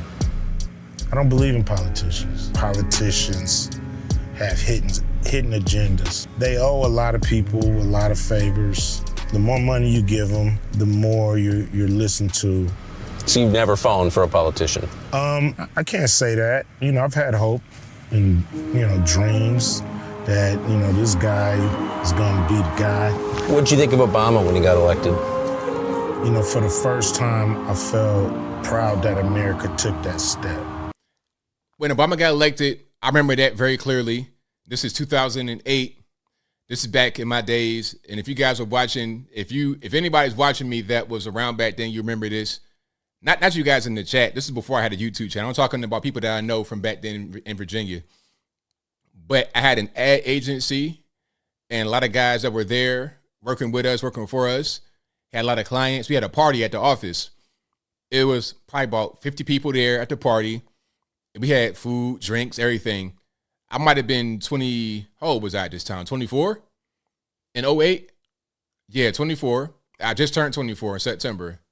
So we had an election party for Obama getting elected 2008. And people were in there crying. It was a crazy experience. I remember that very clearly because I remember the year before, my granddad had passed away in 07, like at the end of 07. And he was still living when Obama was running. He was like, he would never be able to get in there. He thought Hillary Clinton would win. He thought they would never elect a black person to be the president ever. And then Obama won. It was very emotional. Everybody had a lot of hopes high, hope and change. And Obama, although he was a failure, in my opinion, and I think factually, he was so smooth talking. I mean, they tried to duplicate Obama. They tried to make Cory Booker be Obama, but Obama was one of a kind as far as his persona. Now, the politics sucked, but the persona was amazing. I remember that very clearly. And then I remember probably about 3 years later, looking around like, okay, where's the hope and change at? Obama kind of got me on my red pill journey. He was the guy that was like, I had so much hope in, and then it fell. And then I was like, well, wait a minute. Then I started to question everything. Like, wait a minute. Why am I voting Democrat again? Why did I vote for Obama? Gay marriage? What are we talking about, gay marriage? Huh? Like, he opened my eyes to how ineffective and bad the Democratic Party was. So that's what really kind of got me on my red pill journey, for sure. Yep. I didn't think they would ever. Hey, check it out. I'm seeing some comments in the chat. Stop spamming me or I will block you. I don't even care about nothing else. Now, I ain't gonna say it. I'm not gonna say it no more. I'm gonna say it one time and one time only. Stop spamming me in the chat or I'm gonna block you. And you know you are. Do not ask me anything else. Do that. And so that was a moment in time. But then, you look around, years go by, and not much change for people I know, people I care about. We've had 6 major race riots on the president's watch. Race relations have plummeted to lows not seen since the Rodney King. In Chicago, a toddler is now the latest victim of the city's deadly surge in gun violence. But it didn't change with Bush, it didn't change with Clinton, it didn't change with other Bush or Reagan or Carter. So, at the end of the day, it's still the same results. So you're describing a symbolic victory? Yes, in a lot of ways, yes. Very symbolic victory. So that was a little bit of that right there. I ain't gonna play the whole thing. That was a little bit of the first one. That was the first clip where they were like in South Central talking about different things. Now here is another piece where they were actually in the studio talking. And Cuba's done quite a few interviews. I think he went on Piers Morgan. He's done quite a few things. I want to see Cube get more involved in politics. I know he's not a political guy, but I think he'll do good in politics because he's not coming from a biased perspective. All right. So how about this? So why would you be doing this of all interviews? I mean, you could do an interview with anyone. You're doing an interview with me. Obviously, you're going to take abuse for doing that. Like, why would you do that? Because I think it's silly not to talk to people. I think whether we agree or not, right? That has nothing to do with it. It's like, this is what it's all about. Let's talk about it. Let's debate. And I've been shut out. Wait, that sounds like right-wing extremism and whataboutism. But I've been shut out. Some platforms will not have me on. Why? They don't like that I'm, an independent thinker. I'm not part of the herd. I'm not part of the go along to get along gang, so to speak. Shout out Kwame Brown for that one. So, I'm an outsider. And so, I'm not part of the club. So I have to go places for one that I'm welcome. Yeah. And where I can voice my opinion without somebody, saying I'm a bad person and that they never want to have me on their platform again. What platforms have banned you? I've been I tried to go on The View. They didn't have me on The View. Why? Well, a few of the guests just really didn't like where I was coming from. So, or a few of the hosts, I mean. So that's what I was told by the producers. I don't know if the producers was just copping out and using some of the hosts to not have me come on and explain myself, but... You'd be a good booking for them. I've been on there before. Yeah. It's just when I've became an independent thinker, when I've, I'm not, I don't follow their brand of politics, I guess. But if you can't think for yourself, then you're not really free, are you? No, you're not. You're not. But I've been excluded. I've been excluded on Oprah, you know. On Oprah? On Oprah, yeah, I've been excluded. Yeah, man. I would think you'd be the person Oprah would want to promote. I mean, you grew up in South Central. Why not promote Ice Cube? Ice Cube is the perfect story. Okay, grew up in South Central, black man, mogul, got money, successful. Why not promote a person like Ice Cube? That'd be the perfect person for Oprah. But, you know, we got some politics going on, some entertainment politics and also some government politics. If you don't follow the correct government politics, then you're going to have the Hollywood politics come in where they blackball you. They X you out. They do all those things. That's how they operate. And even if Cube is a conservative, like he's not a conservative, he's just more kind of an independent person. Even if The View does have guys like that on, they don't want to have him because he's more influential than, let's say, a Tim Scott. They'll bring on Tim Scott to try and just beat him up. Okay, here's a black conservative guy you probably don't even know about. Let's bring him on and beat him up. But Ice Cube is too famous, too rich, too powerful for that. If they bring him on, he can actually influence people, and they don't want that. So they don't want an actually influential guy to come on. It's just that simple. You were successful at a young age. You have dignity. You say what you think. Like, I thought that was the goal. Me too. You know, I don't know what it is, but, you know, several of my, you know, I had a movie called Barbershop, you know. Yeah, I remember. That I wasn't invited to participate with the cast. I produced a show called Black White, and it was a very controversial show. And once again, they had the whole cast on, but I wasn't invited. And so I don't know. I don't know what that's on Oprah's show. Yeah, so I don't know what that's. But Oprah's obviously a saintly, godlike figure who's revered by all decent people. Why would she exclude you? I really don't know. You know, that's something that I would love to find out. But I can't tell you, you know, if there's a single thing that I've done or said to her. Have you noticed that it is more controversial to criticize Oprah than to burn the American flag? Really? Seems that way. I've never heard anybody criticize Oprah.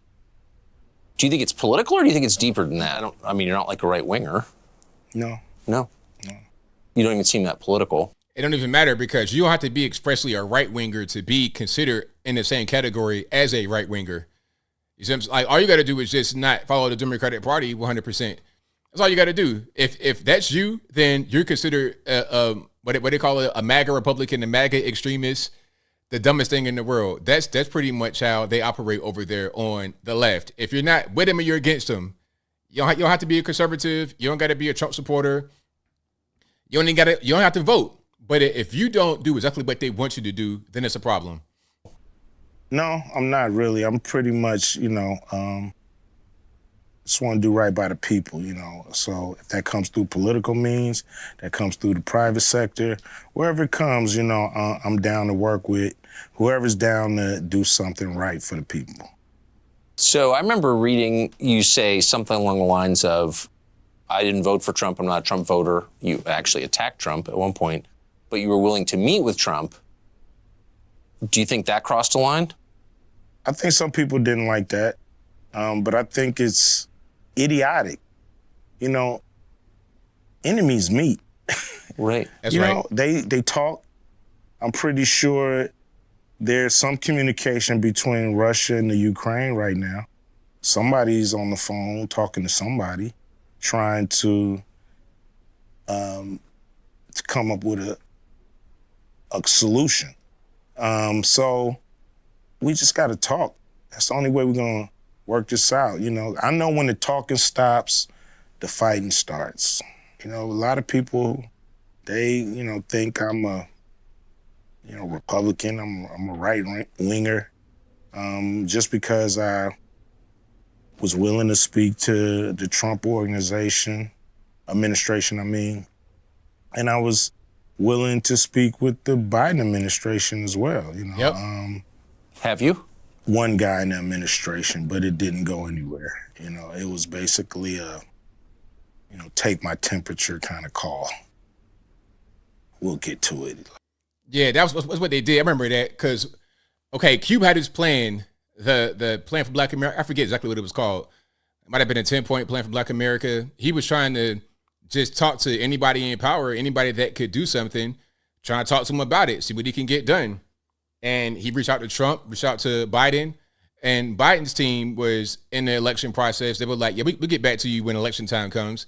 They didn't even want to sit down and talk to him. Meanwhile, anybody else will get a sit down. If you have a people that they care about, they didn't care about the black vote at all. It was just like, whatever, we're getting the black vote anyway, so why we gotta talk to you?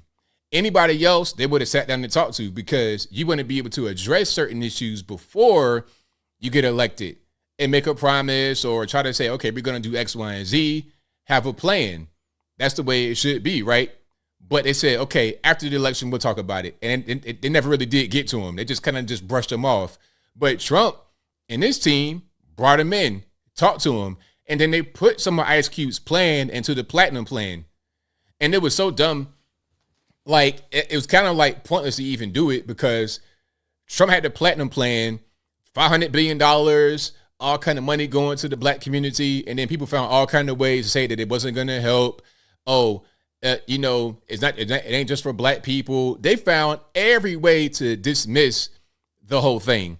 And it's like, okay, if we're going to do that, then there's no purpose in trying to help the community, because they're going to reject it regardless of what. So why even try? Why even try? But Cube was right to try and talk to anybody that would hear him, but it just didn't want to. People just automatically said that Cube was doing the wrong thing because he was speaking to the other side, which is so silly. It's so dumb. But hey, it is what it is. No, it's like the whole thing going on right now with the thing about benefit. Have you guys been watching that whole situation unfold about DeSantis? First of all, it's about the Florida Department of Education, not Ron DeSantis. It's about Florida. They said that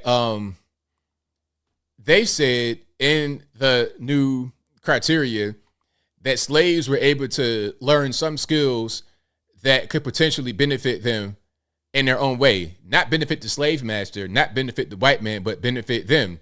So, for example, if you were enslaved and you became a skilled tradesman while enslaved, and you use those skills to purchase your freedom, to go start your business, to go build your house, start a family, move on from slavery, that benefited you. Now, people, a lot of these black conservatives and everybody else on the left, the Kamala Harris, a lot of black liberals and liberals in general, they saw the word benefit in slavery, and they think that it's Ron DeSantis saying that you benefited from slavery.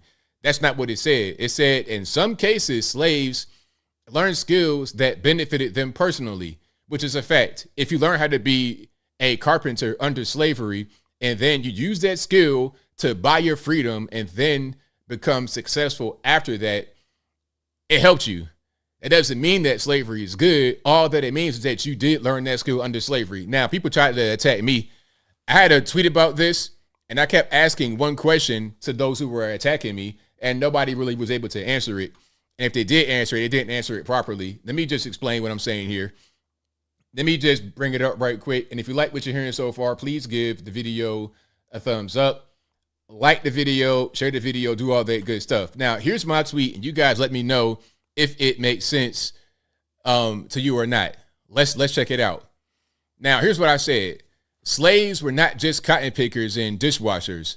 Many slaves were highly skilled tradesmen. They often learned these skills under slavery. This does not mean slavery was good. It is just a matter of fact.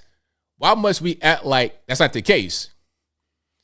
Now, tell me I'm wrong. Tell me that statement is wrong. How can that statement be wrong?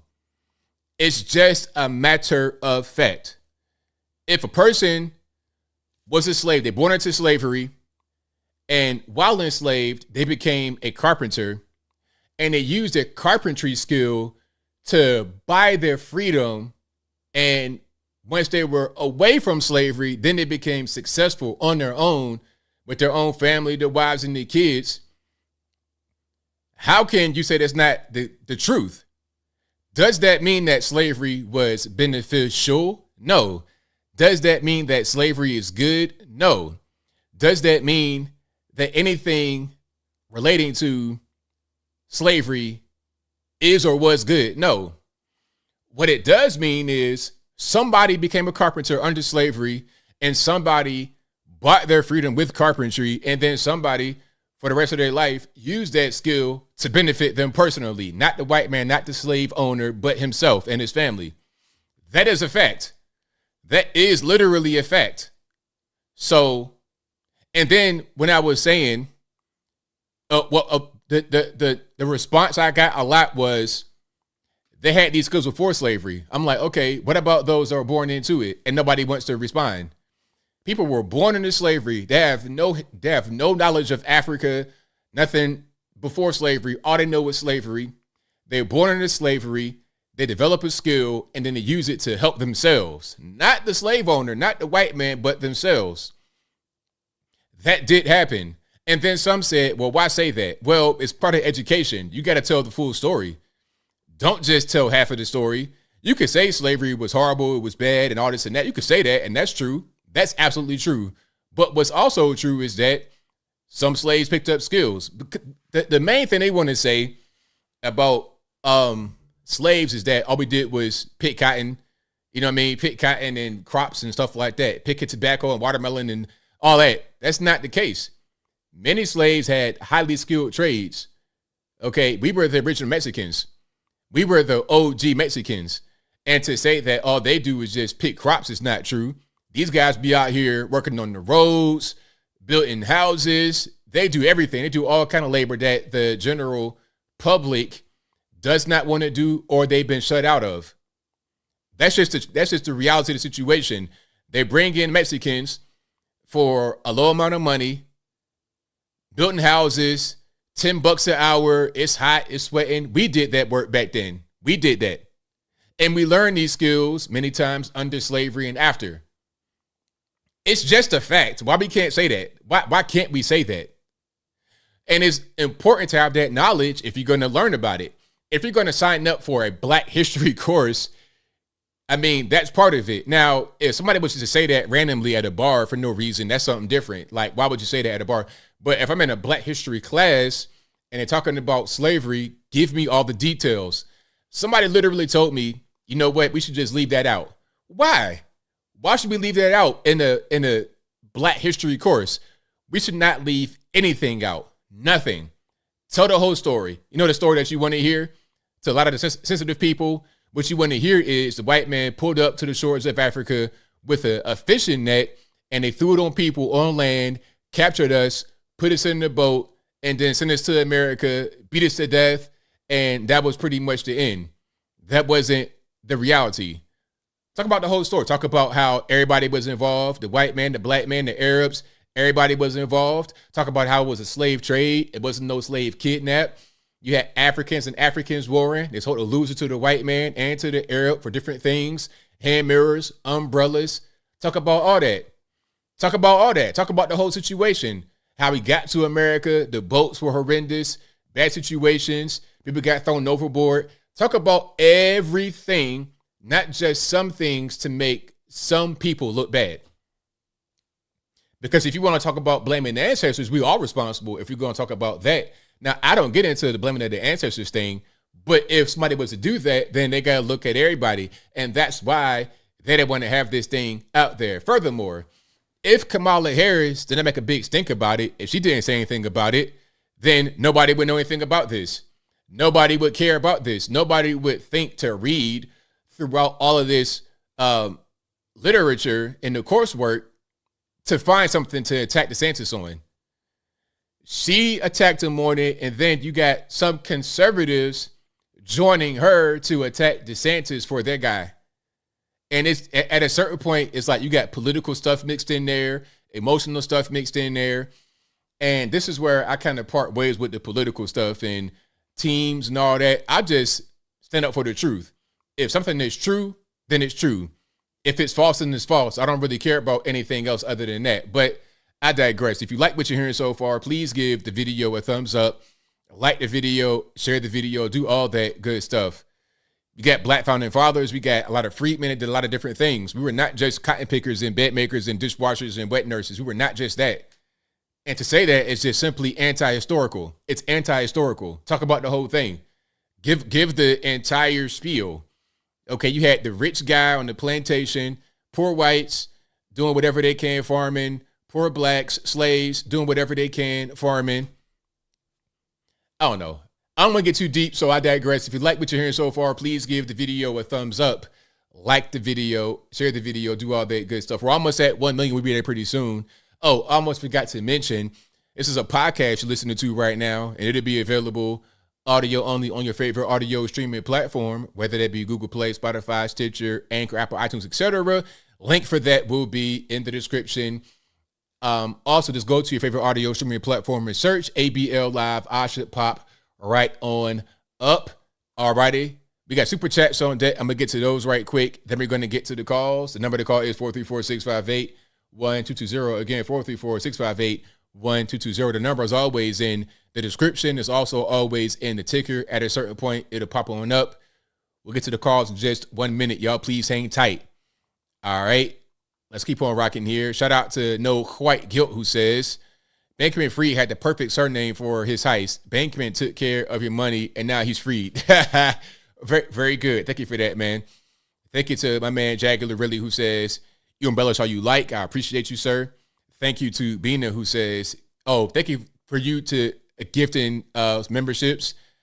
Thank you to F Ranger Xbox, who says, get your pet spayed or neutered. Exactly. Get your human pet spayed or neutered. Thank you to No White Guilt, who says, oh my gosh, Lassie is looking rough, straight from Pet Cemetery, Stephen King style. F Ranger Xbox says, please search Starfish Prime, not Hairspray or R12. Thank you for that. Thank you to Caius Posthumous, who says, God bless the U.S. of A, United States of America, with the eagle emoji, the Statue of Liberty, the scales, and I can't see the other thing right there. Thank you for that. I appreciate you. Thank you to Devin, who says, that's about all. Peace out. With the spoon. Shout out to Sticks, Hex and Hammer. Shout out to him. Thank you to Lou Maldonado for the thumbs up emoji. I appreciate you, boss. F Ranger Xbox, thank you for your donation. F Ranger Xbox says they don't want blacks to understand they can be exceptional, no victimhood. Nah, they don't want that. They need the victimhood narrative to exist, because without that, then you don't have the control factor. It's very simple. So yeah, shout out to you guys for being here. Anthony McQuaid, can I talk to you for a minute, please, sir? I asked you to do something and you didn't do it. That's why you got your mod ship taken away. Ask me again. I'm just going to block you. And I don't even want to talk like this on the stream, but it's starting to kind of get annoying. And if I didn't see you quite a bit, I just would have straight blocked you. But don't ask me no more. You ask me again, I'm going to block you. Then that's it. Okay? Now, I got out of my character, so now I'm triggered. Let's get to the calls and have a good show.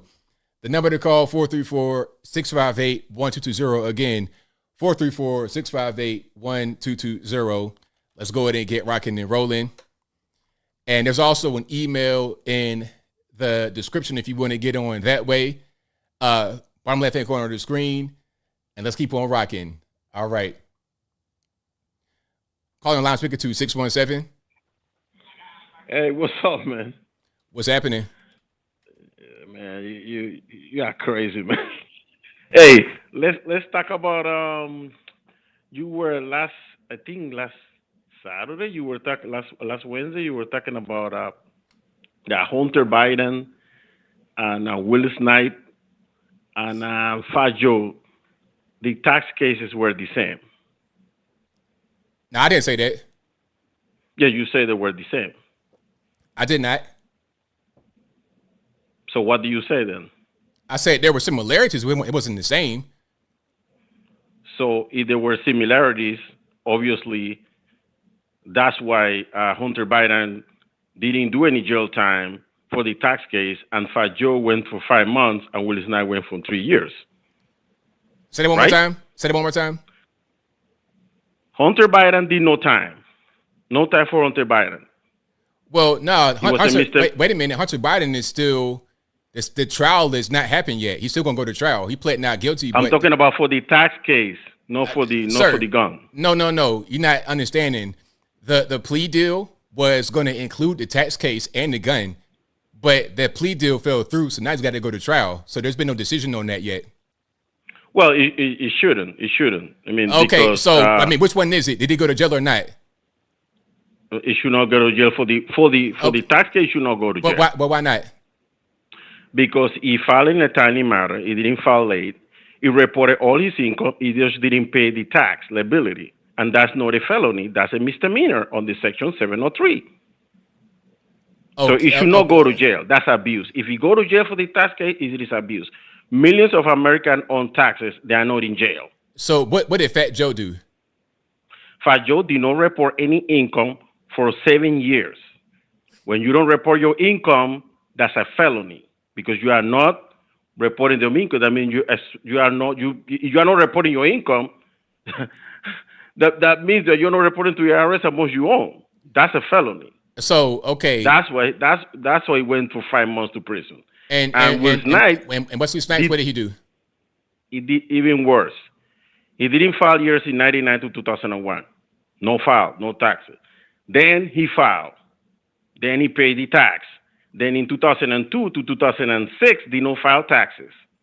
Again, he had a deal with the IRS that he will file in a timely manner. He refused because he said it was being targeted by the agency. The IRS said, okay, you didn't file. That's a felony. And then in the top of that, his accountant decided to have bogus tax deductions in the tax return to reduce the tax liability. So that's why both of them went to prison. So they are not the same. So okay, so if Hunter Biden is only facing misdemeanor for the taxes, then why is it this whole big deal about a plea bargain? Like, why plea a misdemeanor? I don't know. I think that there's a bigger issue here because how much was the money that he did not pay until he paid it? I think was 1.5 million for each year. Okay, I think it was like $3 million.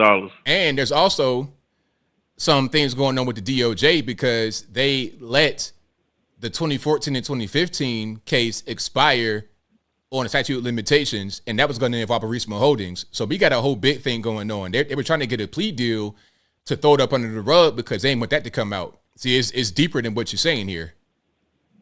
Well, I'm not. Well, this is what I know from the indictment. I'm just telling you what I know. But the reason, excuse me, the reason why they were trying to get a plea deal and get it over with is because there's more here. There's a lot more here. Because of the gun charges. That's my understanding. No, not the gun charge. That's so. Excuse me, sir. I'm trying to talk, sir. Quiet.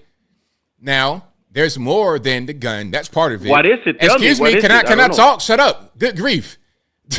So there's more than the gun. That's part of it. But there's also the 2014 and 2015 taxes. They're only trying to get. They were only trying to put the 2016 and 2017 in the plea deal and the gun, and then future immunity from other things. You got the current thing going on. He's been investigated for the laptop, the 10 for the big guy, and there's also that's an investigation that's going on right now, and that's why the plea deal fell through because the judge asked in the court, like, "Hey, is he still being investigated?" And they said yes, and they were trying to get immunity. But how are you going to get immunity for future charges when you're still being investigated? It makes no sense because it might come back that you actually did it. Now you got immunity, okay? And there's a previous case that might come back up. When you're talking about the whole thing of China or Ukraine, Burisma Holdings, see, all of that's related. That's why you try to get the plea deal, and that's why it fell apart. Well, what you tell me is all a speculation. You haven't given me any details. No. It's not speculation. Tell me what exactly he did that you know. It's not speculation because we know for a fact it's public record. What do you know? Excuse me, sir. I'm talking. Be quiet when I'm talking.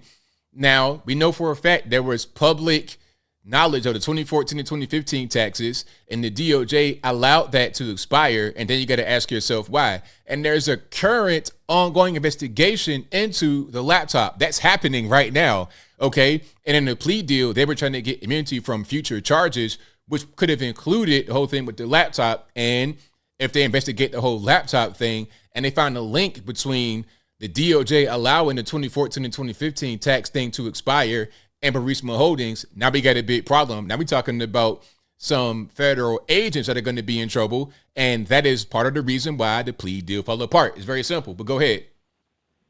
For number one is, do you read the indictment for Hunter Biden? Nope. What did it say? So the indictment doesn't say anything that you said. So that's what I'm saying. No. Nothing what you say about Burisma holding, China, laptop, nothing of that You stuff. talking about something else. Like, what are you talking about?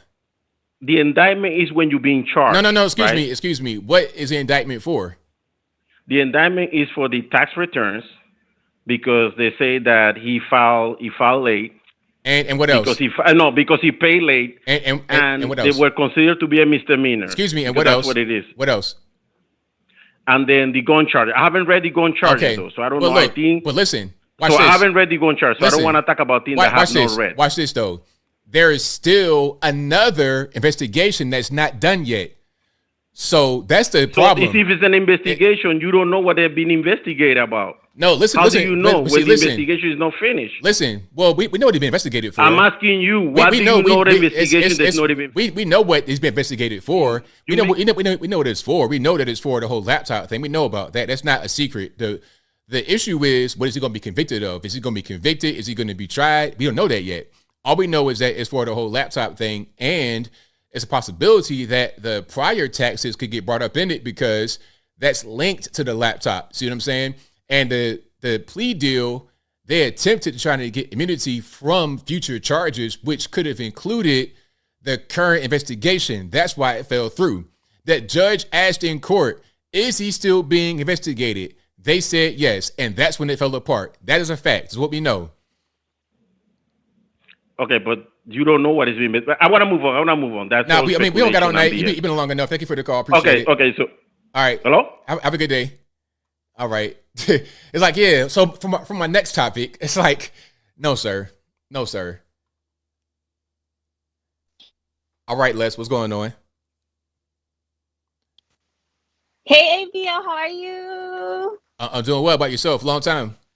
I know, long time. Oh, I'm so happy you're good. Oh my goodness. We've just been busy like traveling, so I apologize. We've been just super busy with the summer. Oh, it's all good. All good.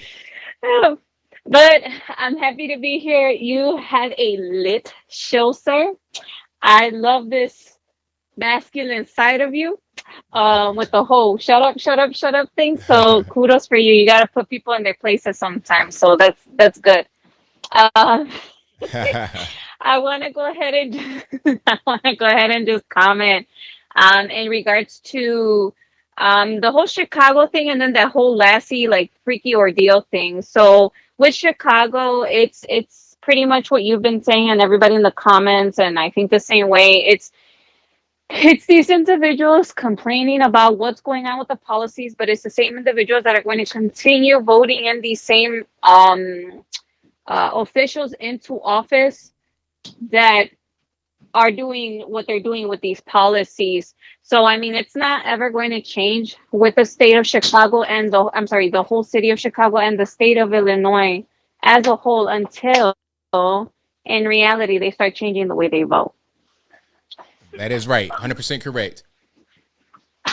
The little patriots are excited, actually. They heard your voice. They're like, is that ABL? I was like, yes. And then the last thing was the whole Lassie thing. So first of all, I think that was kind of weird because you said it was like $20-something thousand. Did I hear correctly? Yes, $20,000 for that elaborate costume. This is ridiculous, but you know what? Like, this is the whole left agenda. Is just normalizing insanity in reality, because we started with this whole he, she thing, the pronouns. Then when the school systems, teachers had to accommodate students that were identifying as cats. Now we're seeing this.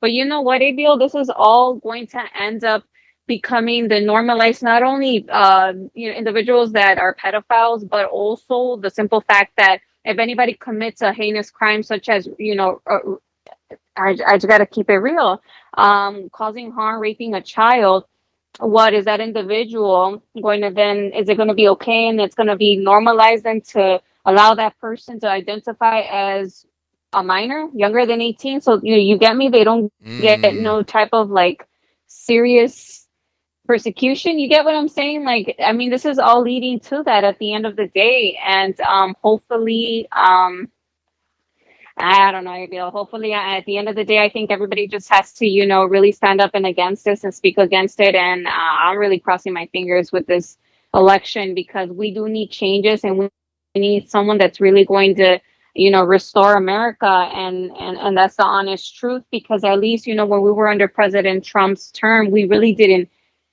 see this. We would hear it, but it wasn't really anything that was taken serious. And there were so many policies that were in place to protect a lot of students and parents and such of that nature. But now what we're seeing, like, really unfolding under this administration, it is really creepy. It is scary. And then not just that, it's just a simple fact that this administration, like, applauds it, like, it's scary. But that's all I wanted to say, actually, ABL. It was nice. I want to wish you guys a wonderful night. Nice show. And then the little patriots want to say good night. Good night, y'all. Take care of y'all. Thank y'all. Appreciate y'all. Bye. All right. Great caller. Shout out to Les. Appreciate her for being here. Thank y'all for being here as well. You guys are the best audience anywhere on these interwebs. Could not do it without you. All righty. Let's get rocking and rolling here.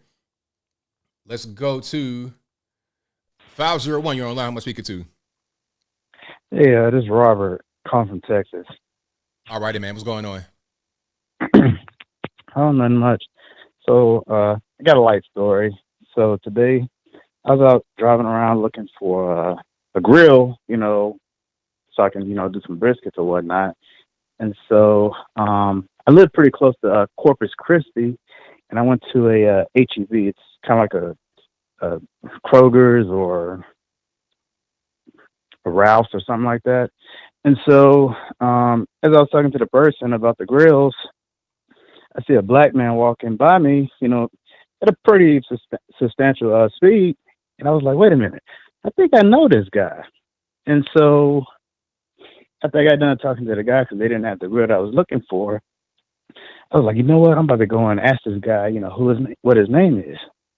And so I ended up, getting close to him. I was like, sir, what's your name, if you don't mind me asking? And he was like, Alan West. I'm like, oh. And he was like, what's your name? I was like, Robert. And so, we ended up talking for a couple minutes. I shook his hand. He seemed like a pretty cool dude. So he's out here in Corpus, I guess, for the next couple of days, just, on vacation. And I was telling him that we need, more black people like him to, get in office, And I told him, I know it didn't work out for the gubernatorial race, but, you need to get out there and try to do some more. Oh, definitely. Absolutely. Because, he could definitely make a big difference wherever he is. So I agree with you 100%. So, one other thing, they talking about the Japanese guy. I was in the military. I was stationed in Japan for like 7 years. So, I mean, that's kind of normal. Is it really? Wow. Yeah. Yeah, you see people doing all types of crazy stuff. You see guys being led on chains with, girls, leading them down the street with chains and stuff like a dog. So, I mean, that's not really too out of the norm. Wow. That's something else. One other thing. So Kamala Harris, she mad about the whole curriculum or whatnot for Florida. I mean, if she's so mad, I just want to know when she her family gonna start paying reparations to all the slaves, because her family on her dad's side owns slaves. Yeah, nah, they don't want to do that. They're trying to find some kind of way to weasel out of it. But anybody else, if they had their same family history, then she would be like, hey, you got to pay up. It's funny how the politicians work. Rules for thee, but not for me. Yeah. Well, that's all I have to say. I just wanted to say, I'd seen Alan West, and that kind of surprised me because I wasn't, expecting to see him, because I ended up going on Facebook, and I was like, wait a minute, let me make sure that who I'm talking to is the actual person. And right. I guess he had took some pictures because he went over to the aircraft carrier museum and, took some pictures over there, and he was in the same clothing, and I ended up, talking to him one time. But anyways, you have a good night. Same to you, man. Thank you for the call. Definitely appreciate you. All right. All right, shout out to the caller. Great call. Met Alan West out there in the wild. Yeah, shout out to him. Alan West, I met him before. Super nice guy. Super nice guy. Just, overall, just a really great person. 786 on the line. Who am I speaking to? Mr. Anthony Brian Logan, how are you, sir? I'm doing well. About yourself? Oh, fine, thank you. And this is making my night getting through. But just wanted to say about an experience I had, and this has to parallel with Florida's education and the talk of slavery. I live in Florida, in South Florida area, and actually I was helping a lady who was actually organizing like these Christian groups and meetings. I'd help her with music and all. And I'm a white man, and I got to address an entire black congregation one night. And I spoke about, an experience I had in sharing different things. A few years before that, I actually went to Charleston, South Carolina on a vacation. And one of the places I visited right outside of Charleston was a plantation called Middleton Place. It, was famous because that's where part of the movie The Patriot was filmed. It was the scene where the British ships blew up. If you're familiar with the movie. And the thing about it is I did walk into a little chapel that was there, and it was a slave chapel. I mean, it was a plantation that grew rice, and inside there I saw that, some of the songs and some of the Bible, and I thought, the thing about the slaves is they had a great faith, and their hard times and all, certainly that was a tried faith, but they certainly didn't lose hope. And I brought this up with this black congregation. I told them, slavery, of course, is not a good thing. It's, I'd never support slavery, but something good came through it, like these inspirational hymns. I think the popular MLK song "We Shall Overcome" was a slave hymn, if I'm not mistaken. If I'm wrong, correct me. But it's not a pro-slavery thing. It's just saying, in spite of that, good things came out of it. That's right. You're not saying slavery is good, but something good came as a result. And as a result, the congregation understood what I said. They didn't attack me. They didn't call me racist. Not one negative response from them. And, because they got it. They got the message of what I said. And here's, Kamala Harris, treating people like they're stupid. You can read the quote for yourself inside the textbooks, and it's just so ridiculous, that it kind of burns me up, that we got somebody here who's just basically to gain political favor has to basically exaggerate things, create a misunderstanding, and even stoke division to get political points. That's right.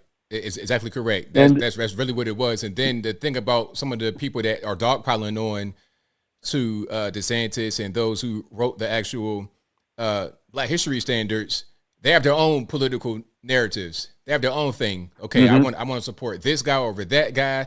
I have to look a certain way in front of my constituents. They have their own personal reasons for not understanding what's going on. But that had nothing to do with what's actually said is irrelevant. It's about how they look to certain people. That's all that it's about. Exactly, and what's the sad thing too is like you see in Chicago with the migrants going in, and this is what bothers me is that people are voting for people like Kamala Harris, who I'm not mistaken is actually I think she might have some slave ownership blood in the past, but I'm digressing. And and the thing about it is like we saw what happened in Chicago.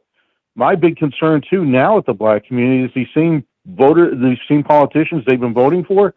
They're allowing all these migrants in, and I fear this could be the message coming from these politicians to black voters in the black community. It's that, well, now we have these migrants here, quote, your services are no longer needed. And then what? That's definitely going to happen. I mean, we're seeing it right now in Chicago where they gave them 100. Yeah, it looks like this is what it's come to, and then what? Right. It's going to be a problem. And just a brief question, just one brief question. I'd like to figure out with that, make it lighthearted. That man who became the collie in Japan. Yeah. I wonder if he's his own emotional support animal. Hilarious. Yeah, I'll just leave it at that. Thank you for the I call. know you man. got 1,000,001 callers after me, so have a good night. Same to you. All right. All right. Shout out to the caller. Yeah, that's hilarious. If you can, I wonder if you can board a plane as your own support animal. That'd be crazy. All right. Let's keep on rocking and rolling here. The number to call 434-658-1220. 860 get on the line. Who am I speaking to? Hey, Bill, it's F&A Ranger Xbox. How you doing, brother? Oh, well, man. How about yourself? Took you off speakerphone. I'm doing pretty good, considering our government's been trying to kill us for the past 3 years. But other than that, I'm doing fine. I would like to concede 1 point to Ivan. Ivan was correct on 1 point that he stated. All right. And that was a specific group of slaves were specifically imported because they were experts in growing rice. And that wasn't that common in the New World at that time, and that's why they were brought in. But they had a skill that was in demand. William Ellison was born a slave, and his master, who was probably also his father, sent him as a boy to a cotton gin manufacturer. He had a mechanical aptitude. He learned how to build and repair, most importantly, repair those cotton gins on site. And how we know this is some little girls in the 1920s were playing in the house basement and found a big stack of letters because this ex-slave who bought his freedom and became a successful, wealthy slave owner himself knew how to read and write. Mm-hmm. So they found all these letters in South Carolina. He actually bought the plantation of a former governor of the state of South Carolina, and you can see the videos on YouTube. But anyway, that's not really what I wanted to talk about. Starfish Prime. I'm 62 years old. I've lived through all the BS that the government spewed about the hole in the ozone layer. It was caused by hairspray and R12. R12 was an awesome refrigerant, and we had to get rid of it because of that hole in the ozone layer. You know, because it just couldn't have been the 122 nuclear bombs the U.S. government detonated in low Earth orbit over the South Pacific near Antarctica. That just couldn't have done it.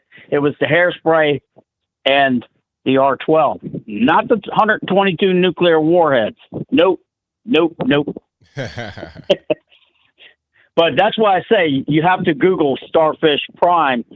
But what I really want to talk about is this, the climate's going to boil. And it all ties into what Kamala Harris, I like to call her Calamity Jane, what she said just the other day: reduce the population. Now, if I have a herd of cattle or a flock of chickens and I wanted to reduce my herd or my flock, how do you think I'd go about doing that?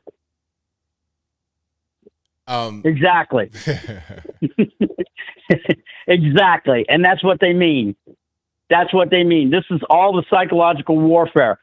Remember when you discovered that the Navy had underwater listening posts where they could triangulate where a Soviet submarine was at? Yeah. Well, I had access to the Naval Library because my dad was chief of the boat, you know, from 1966 to 1970. Also on YouTube now, and that's the only reason I'd talk about it, is because it's on YouTube. Navy SEALs dove and they discovered an underwater communications cable running across the entrance of a bay where the Russian submarines would leave port. They heard this talking, and they discovered the underwater cable. They tapped into it without the Soviet Union ever knowing.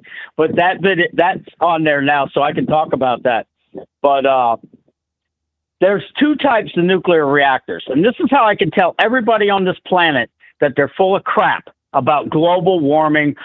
You know, they're bringing out, oh, it's global boiling now. Of course it is. It's July, and next month's going to be August, the two hottest months of the year. You're not going to spew this in the middle of the winter. People are going to be saying, man, I could use some of that global boiling right now. But that's all part of the psychological warfare. But getting back to the two types of nuclear reactors, they were both invented by the same man. One is the thermonuclear reactor, which everyone knows, and that's the one you can make thermonuclear bombs with. But the other one that we have over a 50,000-year stockpile of thorium on top of the ground because it's a byproduct of all mining operations. And since it has a super long half-life, it's relatively not radioactive. When something has a short half-life, that means it's giving off its radioactivity very fast and is dangerous.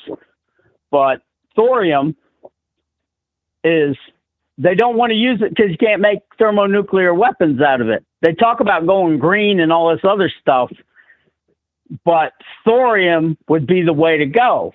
Do you remember the kid that built a nuclear reactor in his parents' garage out in Texas? I don't.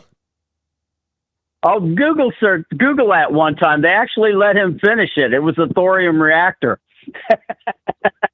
They actually let him finish that, building that nuclear reactor.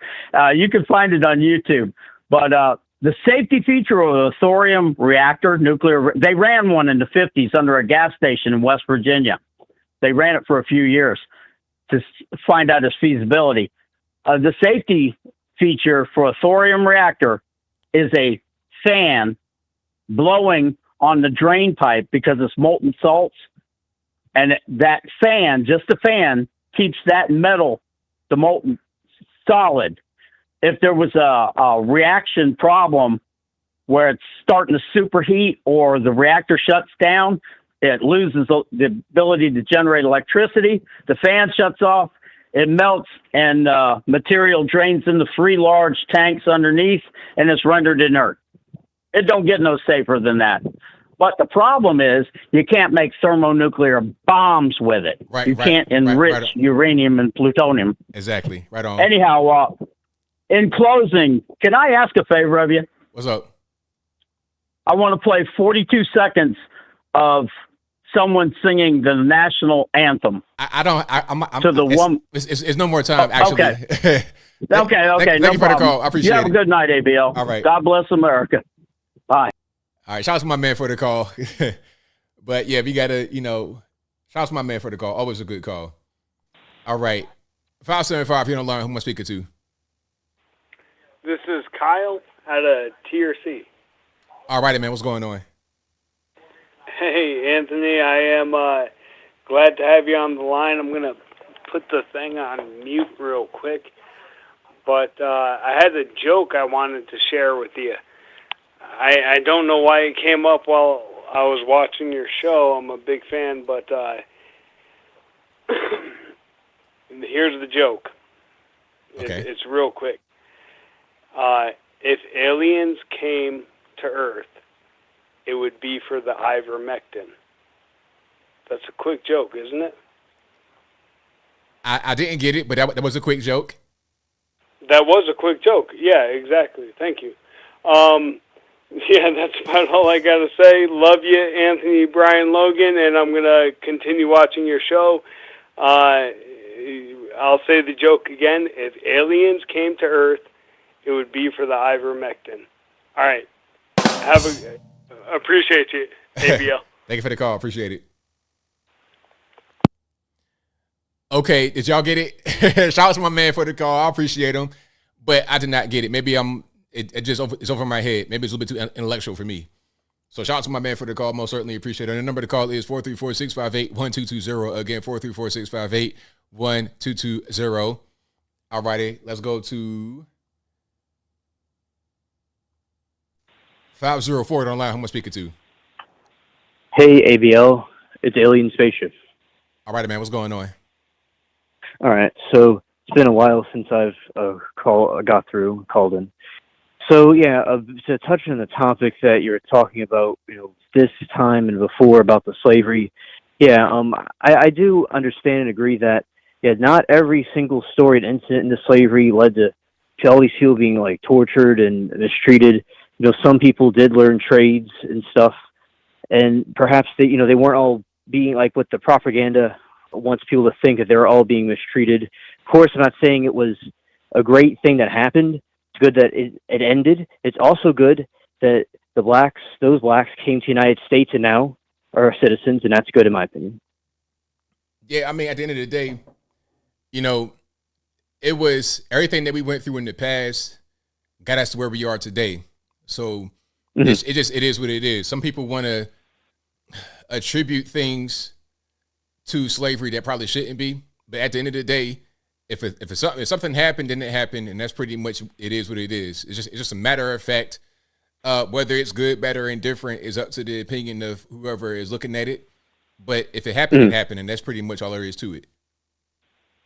Yeah, and also I do think it's good for people to get along, and like what Ice Cube was saying, how he was trying to talk to Trump, and which he did talk to Trump successfully, and he was trying to talk to Joe Brandon, and it didn't, work out with him. But yeah, I think that's good, and perhaps he realized that Trump wasn't the bad wolf to go out and get him and the other black people.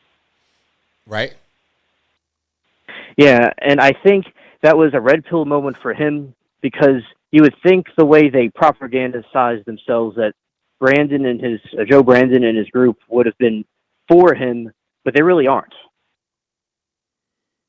Well, yeah. Right. Yeah, and also I'll say that video you showed earlier about the dog person in the dog suit. Yeah, at first glance I was like, oh, what's this? And I'm like, oh, it's a person in a costume. It's a really realistic costume. Yeah, my opinion. And the thing about the costume is I'm trying to figure out how he's in there. I want to know how he actually got in there. That's a confusing part to me, because okay, it's a costume, but how are your arms and legs really in there? It's kind of confusing. Yeah, I agree. And also with Carlee, yeah, I was covering that the other night on my stream with my chat, and yeah, because she was arrested, and the police chief made the announcement about how she lied. They made it up, and it's, I think my chat thinks that she wanted attention, or perhaps she has a mental issue. Do you have any theories on why she did that? I really don't know. I mean, I'm thinking mental issue. I'm thinking the theories I have are pretty much the same as you guys would have. Attention. Okay. I was hearing rumors about there was a boyfriend she was trying to get attention from. Right. I really don't know. Right. Yeah. Thank you. And yeah, because the boyfriend, that was something that we talked about, and it's so creepy if you've seen her mugshot. She's smiling and she looks like she's had a good day at the mall. It's real creepy, in my opinion. Yeah, very, very much so. Yeah, and also it would be unfortunate because like other people that are trying to escape a kidnapping or something are having issues with that. In a real situation, people may not take them as seriously because of this. Exactly, and that's the problem, because people really do go missing. Human trafficking is a real thing, but then when somebody does something like this, it just kind of it cheapens the whole situation. So now people are going to be less believed, and it's really unfortunate. Yeah, and her story, like, she should have written a movie, but not actually done that. And yeah, from the criminology stuff I've studied, is like, I don't think it would have been a man and a woman. It probably would have unfortunately been a bunch of men that would do it. And like, there's a lot of holes in her narrative, and it was just so out of place. And it is just all those resources and officers. That's good. They were trying to help find her, and that they intended to do that. But it's unfortunate, there's somebody was actually getting hurt or needed assistance, and they weren't because of that. Right on. Right. Yeah.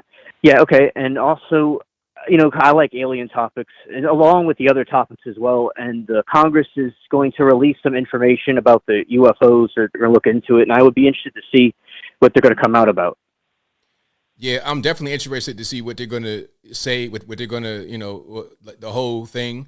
But beyond just them saying things, I want to show some evidence. I want to see if they have these bodies and whatnot. Okay, show us the body, show us the actual physical evidence. You can talk about it, and that's great, but show us some stuff. Yeah, I was watching the congressional hearing, and they're saying like people thought they were crazy, and now you were coming out. And as I said, I believe it, and from things that I've seen, videos and stuff. But yes, I do agree for everybody else. It's good if they could go out and show the stuff. Right on. And the other thing you're showing about that guy, the transgender guy, that was just, he has a deep voice and he's like a man. And then the fat guy, it just, these people, you know, they're very nuts, and they just think that all these people are going to go along with their weird transgender ideas. Right. Yeah. It's crazy out here. Yeah. All right, ABL. That's all I have to say. Thank you for taking my call. Thank you for the call, man. Definitely appreciate you. Okay, bye. Shout out, man, for the call. Most certainly appreciate them. If you like what you're hearing so far, please give the video a thumbs up, like the video, share the video, do all that good stuff. But yeah, my man Elliot Spaceship hit it around the head, and like I said, show me the evidence. Show me the beings. Show me the beings. Show me the spaceship. The Men in Black type stuff. Show me all that. All right. So it is what it is. Hold on, I'm reading this super chat right here.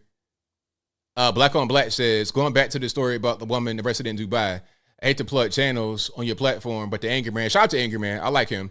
The Angry Man channel was sent a video of her throwing soda on woman's husband and nearly stabbing people at the Airbnb. So the person out there in not Puerto Rico, in Dubai, had a history of other violent interactions. So not surprising that she would get arrested in Dubai for a similar offense. Not surprising at all. 205 on the line. Who am I speaking to? Brianna in Alabama. All right, what's going on? I just want to talk about this Carlee situation. Yes. What's really got me bothered is that I don't know if anybody, your listeners, know, but there was a little baby named, her nickname was Cupcake. Go ahead. She went missing around, I don't know if it was around this time, but it was like a similar situation. What I'm saying is, for this girl to come along and like just, create a hoax that she got kidnapped when an actual baby around this time, I don't know if it was around this time, but I'm saying actual baby in this area got kidnapped and molested and killed. And she's going to make a hoax out of this. It's just mind-boggling to me. So, I just really wanted to call because I wanted people to remember that there was a real baby that got kidnapped in this area around, like I said, I don't know if it was around this time, but I remember it was before COVID, because I remember, I just remember it was before COVID. And I'm saying, like, now this lady is like, it's kind of like a mockery to me of her, of Cupcake's, kidnapping, to me.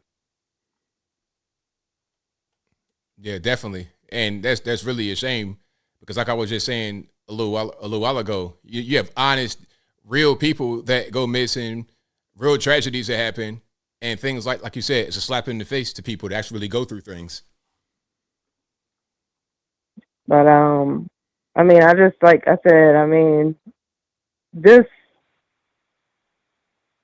putting aside this girl's hoax or whatever reason she did that, just keep in mind that there is like real like victims that actually do get kidnapped and they don't make it back. They don't walk up to their house, you know what I mean? That's right. So thank you for taking my call. So thank you for the call. I just wanted to remember Cupcake, really, pretty much. Right on. Thank you for your call. All right, bye-bye. Yeah, you got real people that are going through real things, and then you got people that want to just, do hoaxes, set up hoaxes. It's a crazy mess. All right, let's keep on rocking here. And you guys are the best audience anywhere on these interwebs. 203, you're on line. Who am I speaking to? Hey, what's up, Anthony? It's Angel. All right, man. What's going on? I'm in the land of the living, feeling much better, bro. Good to hear it, man, for sure. Yeah, I just turned 40, bro, yesterday. Happy birthday, man. Thanks, dude. You're about to be there too, huh? And next year, I hit that big 4-0. That's awesome, man. You still looking good, man. I seen you flexing your biceps, huh? You were like, yo, look at this. I was just, demonstrating the guy in the costume. I won't trying to stunt. That's awesome, man. Hey, listen, man, I wanted to say something. You know what? I was a little bit jealous. I'm not going to front with Xbox Ranger. I said, yo, he stole my slogan. My brother from another mother? What? I'm the original OG of that slogan. Anyways, listen, but for real, he had some good points, man. You should really listen to him. He's right there in my alley of what this whole climate stuff, debacle, you know, and this COVID kerfuffle. You should look at the difference between what's radio frequencies of ionizing and non-ionizing. When you get into non-ionizing, or I mean ionizing for 5G, it really affects all the water molecules and every biological thing, man. So, you know, it's almost kind of like being in a simulated microwave, you know? And so when they're talking about like climate change or, global warming or any of these things, it's kind of like, you know, they're making it happen, you know? Yeah. It's definitely, you know, I have a friend that works for AT&T. He's one of my mentors. He's been working there 40 plus years. And I brought some questions to him and he answers them as, you know, factually as he could. And the difference between the 4G and 5G is extracurricular, which is why Wuhan, China was the first place where they actually had a major rollout, ironically enough, before COVID.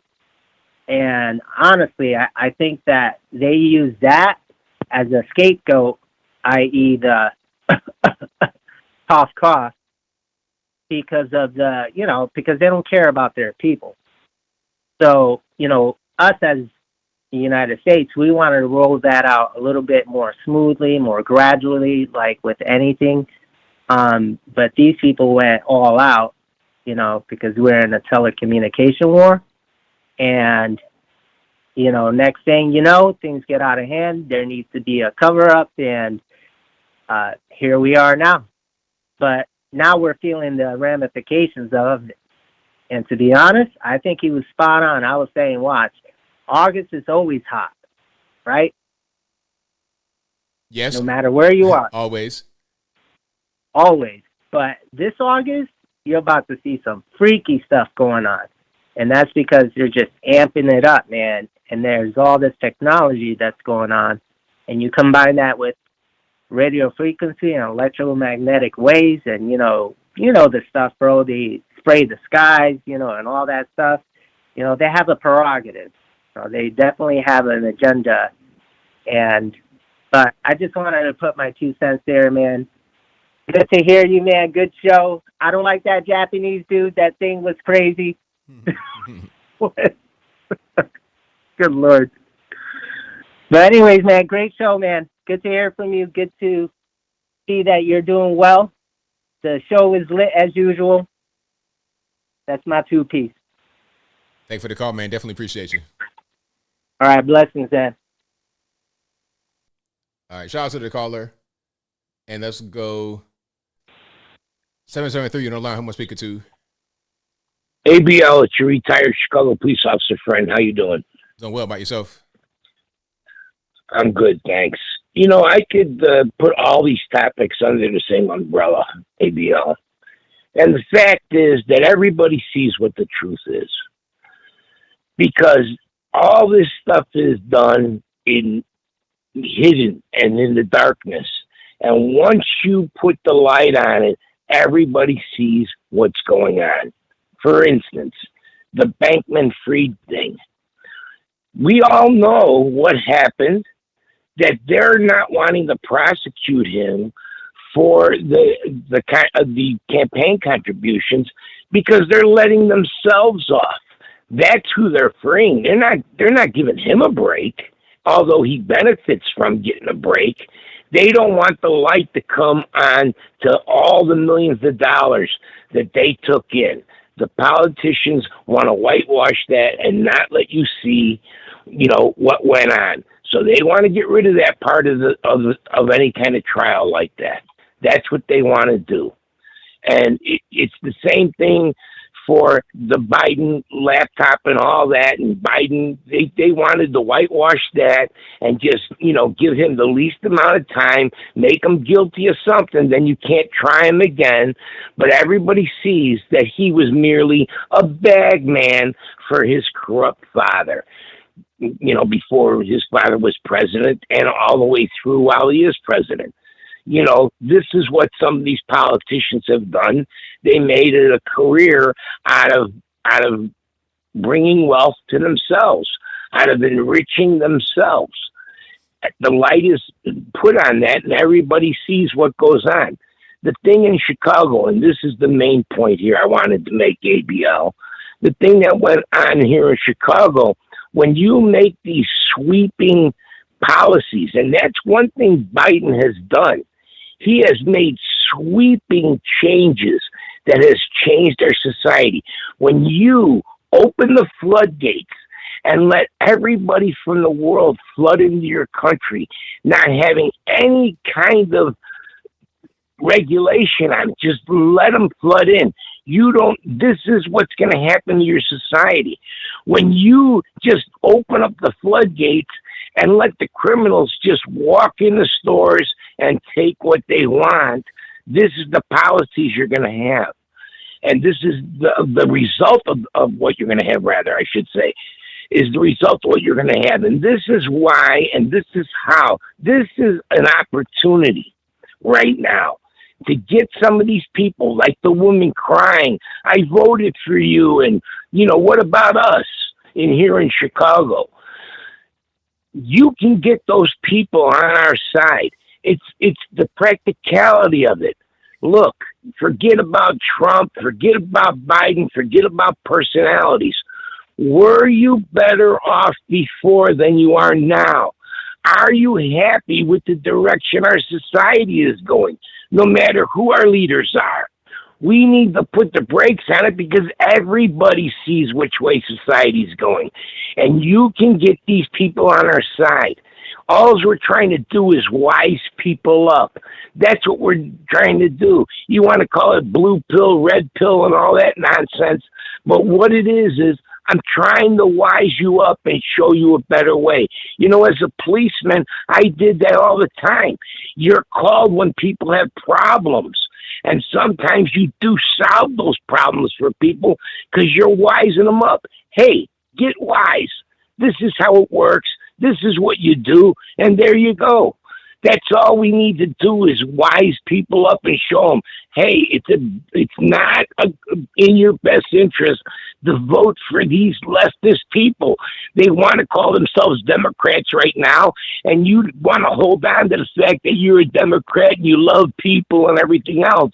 But the fact remains that their policies right now are sending our society in a direction nobody wants it to go. You could see that all those people that were at that meeting in Chicago, more than likely, the majority voted that guy in. They voted that guy in office. Here's what you get with their ideology. This is what you get. That's my 2 cents today, ABL. Thanks for listening to me, and I'll talk to you later. Thank you for the call. Definitely appreciate you. Thank you. Great call. Fantastic call. Couldn't have said it no better myself. Thank y'all for being here. You guys are the best audience anywhere on these internets. If you like what you have heard tonight, please give the video a thumbs up. Like the video, share the video, do all that good stuff. That will help me out tremendously. Y'all know I could not do the show without you. All right. So I think that might be a wrap right there. Thank y'all for being here. I'll stay a little while longer to read some of the supers, and then I got to wrap it on up. I know I was late, but it's not my fault. Y'all blame the white man. I'll be back, of course, live again on, when am I back? Live on Wednesday. Today, Saturday. This will be available as a podcast also. This will be available as a podcast on your favorite audio streaming platform, whether that be Google Play, Spotify, Stitcher, Apple, iTunes, etc. Link for that will be in the description, or just go to your favorite audio streaming platform and search ABL Live. I should pop right on up. Thank y'all again for joining.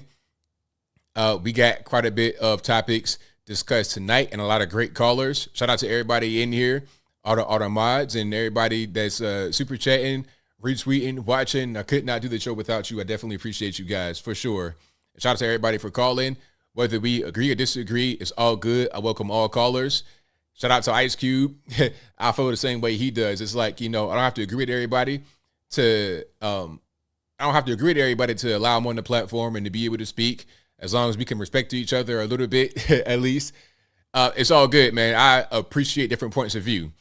All right. Shout out to F Ranger Xbox, already read that, who says they don't want blacks to understand it so they can be exceptional in the victimhood.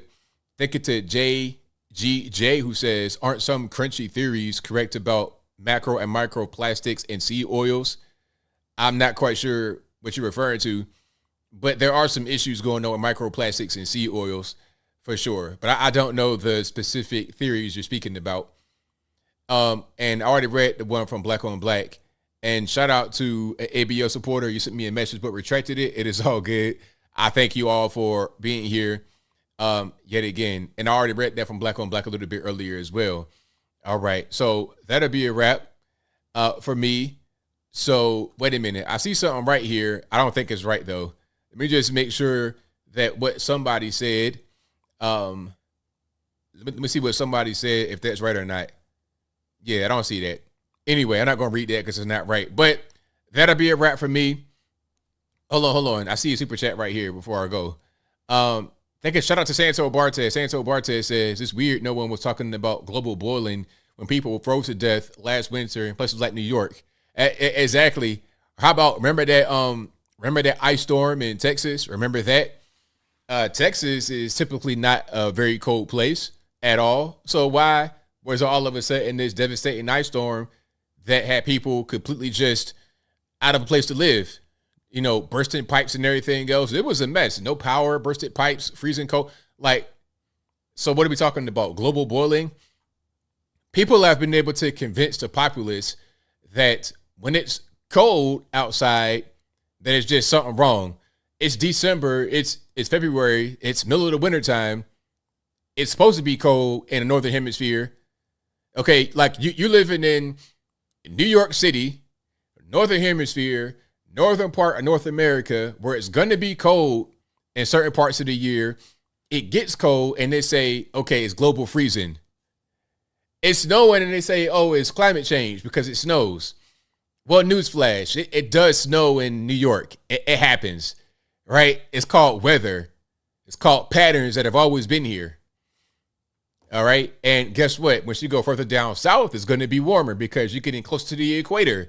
And if you're right on the equator, it's going to be the warmest because that's how the earth is. This is just basic stuff that we learned in school. But too many of these kids nowadays are getting taught about LGBTQ, elemental P stuff. They don't know anything about actual education. So when they go and listen to the TV and they say stuff like extreme MAGA Republican, they get scared. When they hear things like global boiling, they get scared. It's hot outside. It's 100 degrees in Atlanta. It must be global boiling. Now, maybe it always gets hot in Atlanta in August. Just maybe. Just maybe you're right there in the south of the United States, and it's been hot like that for forever. They don't call it hot Atlanta, quote unquote, for no reason, but I digress. That'll be a wrap for me. I'll be back, of course, same bat time, same bat place on Wednesday. And I'm here pretty much every day putting out pre-recorded content. But that'll be a wrap for me. So until next time, y'all be safe. I'm out. And peace.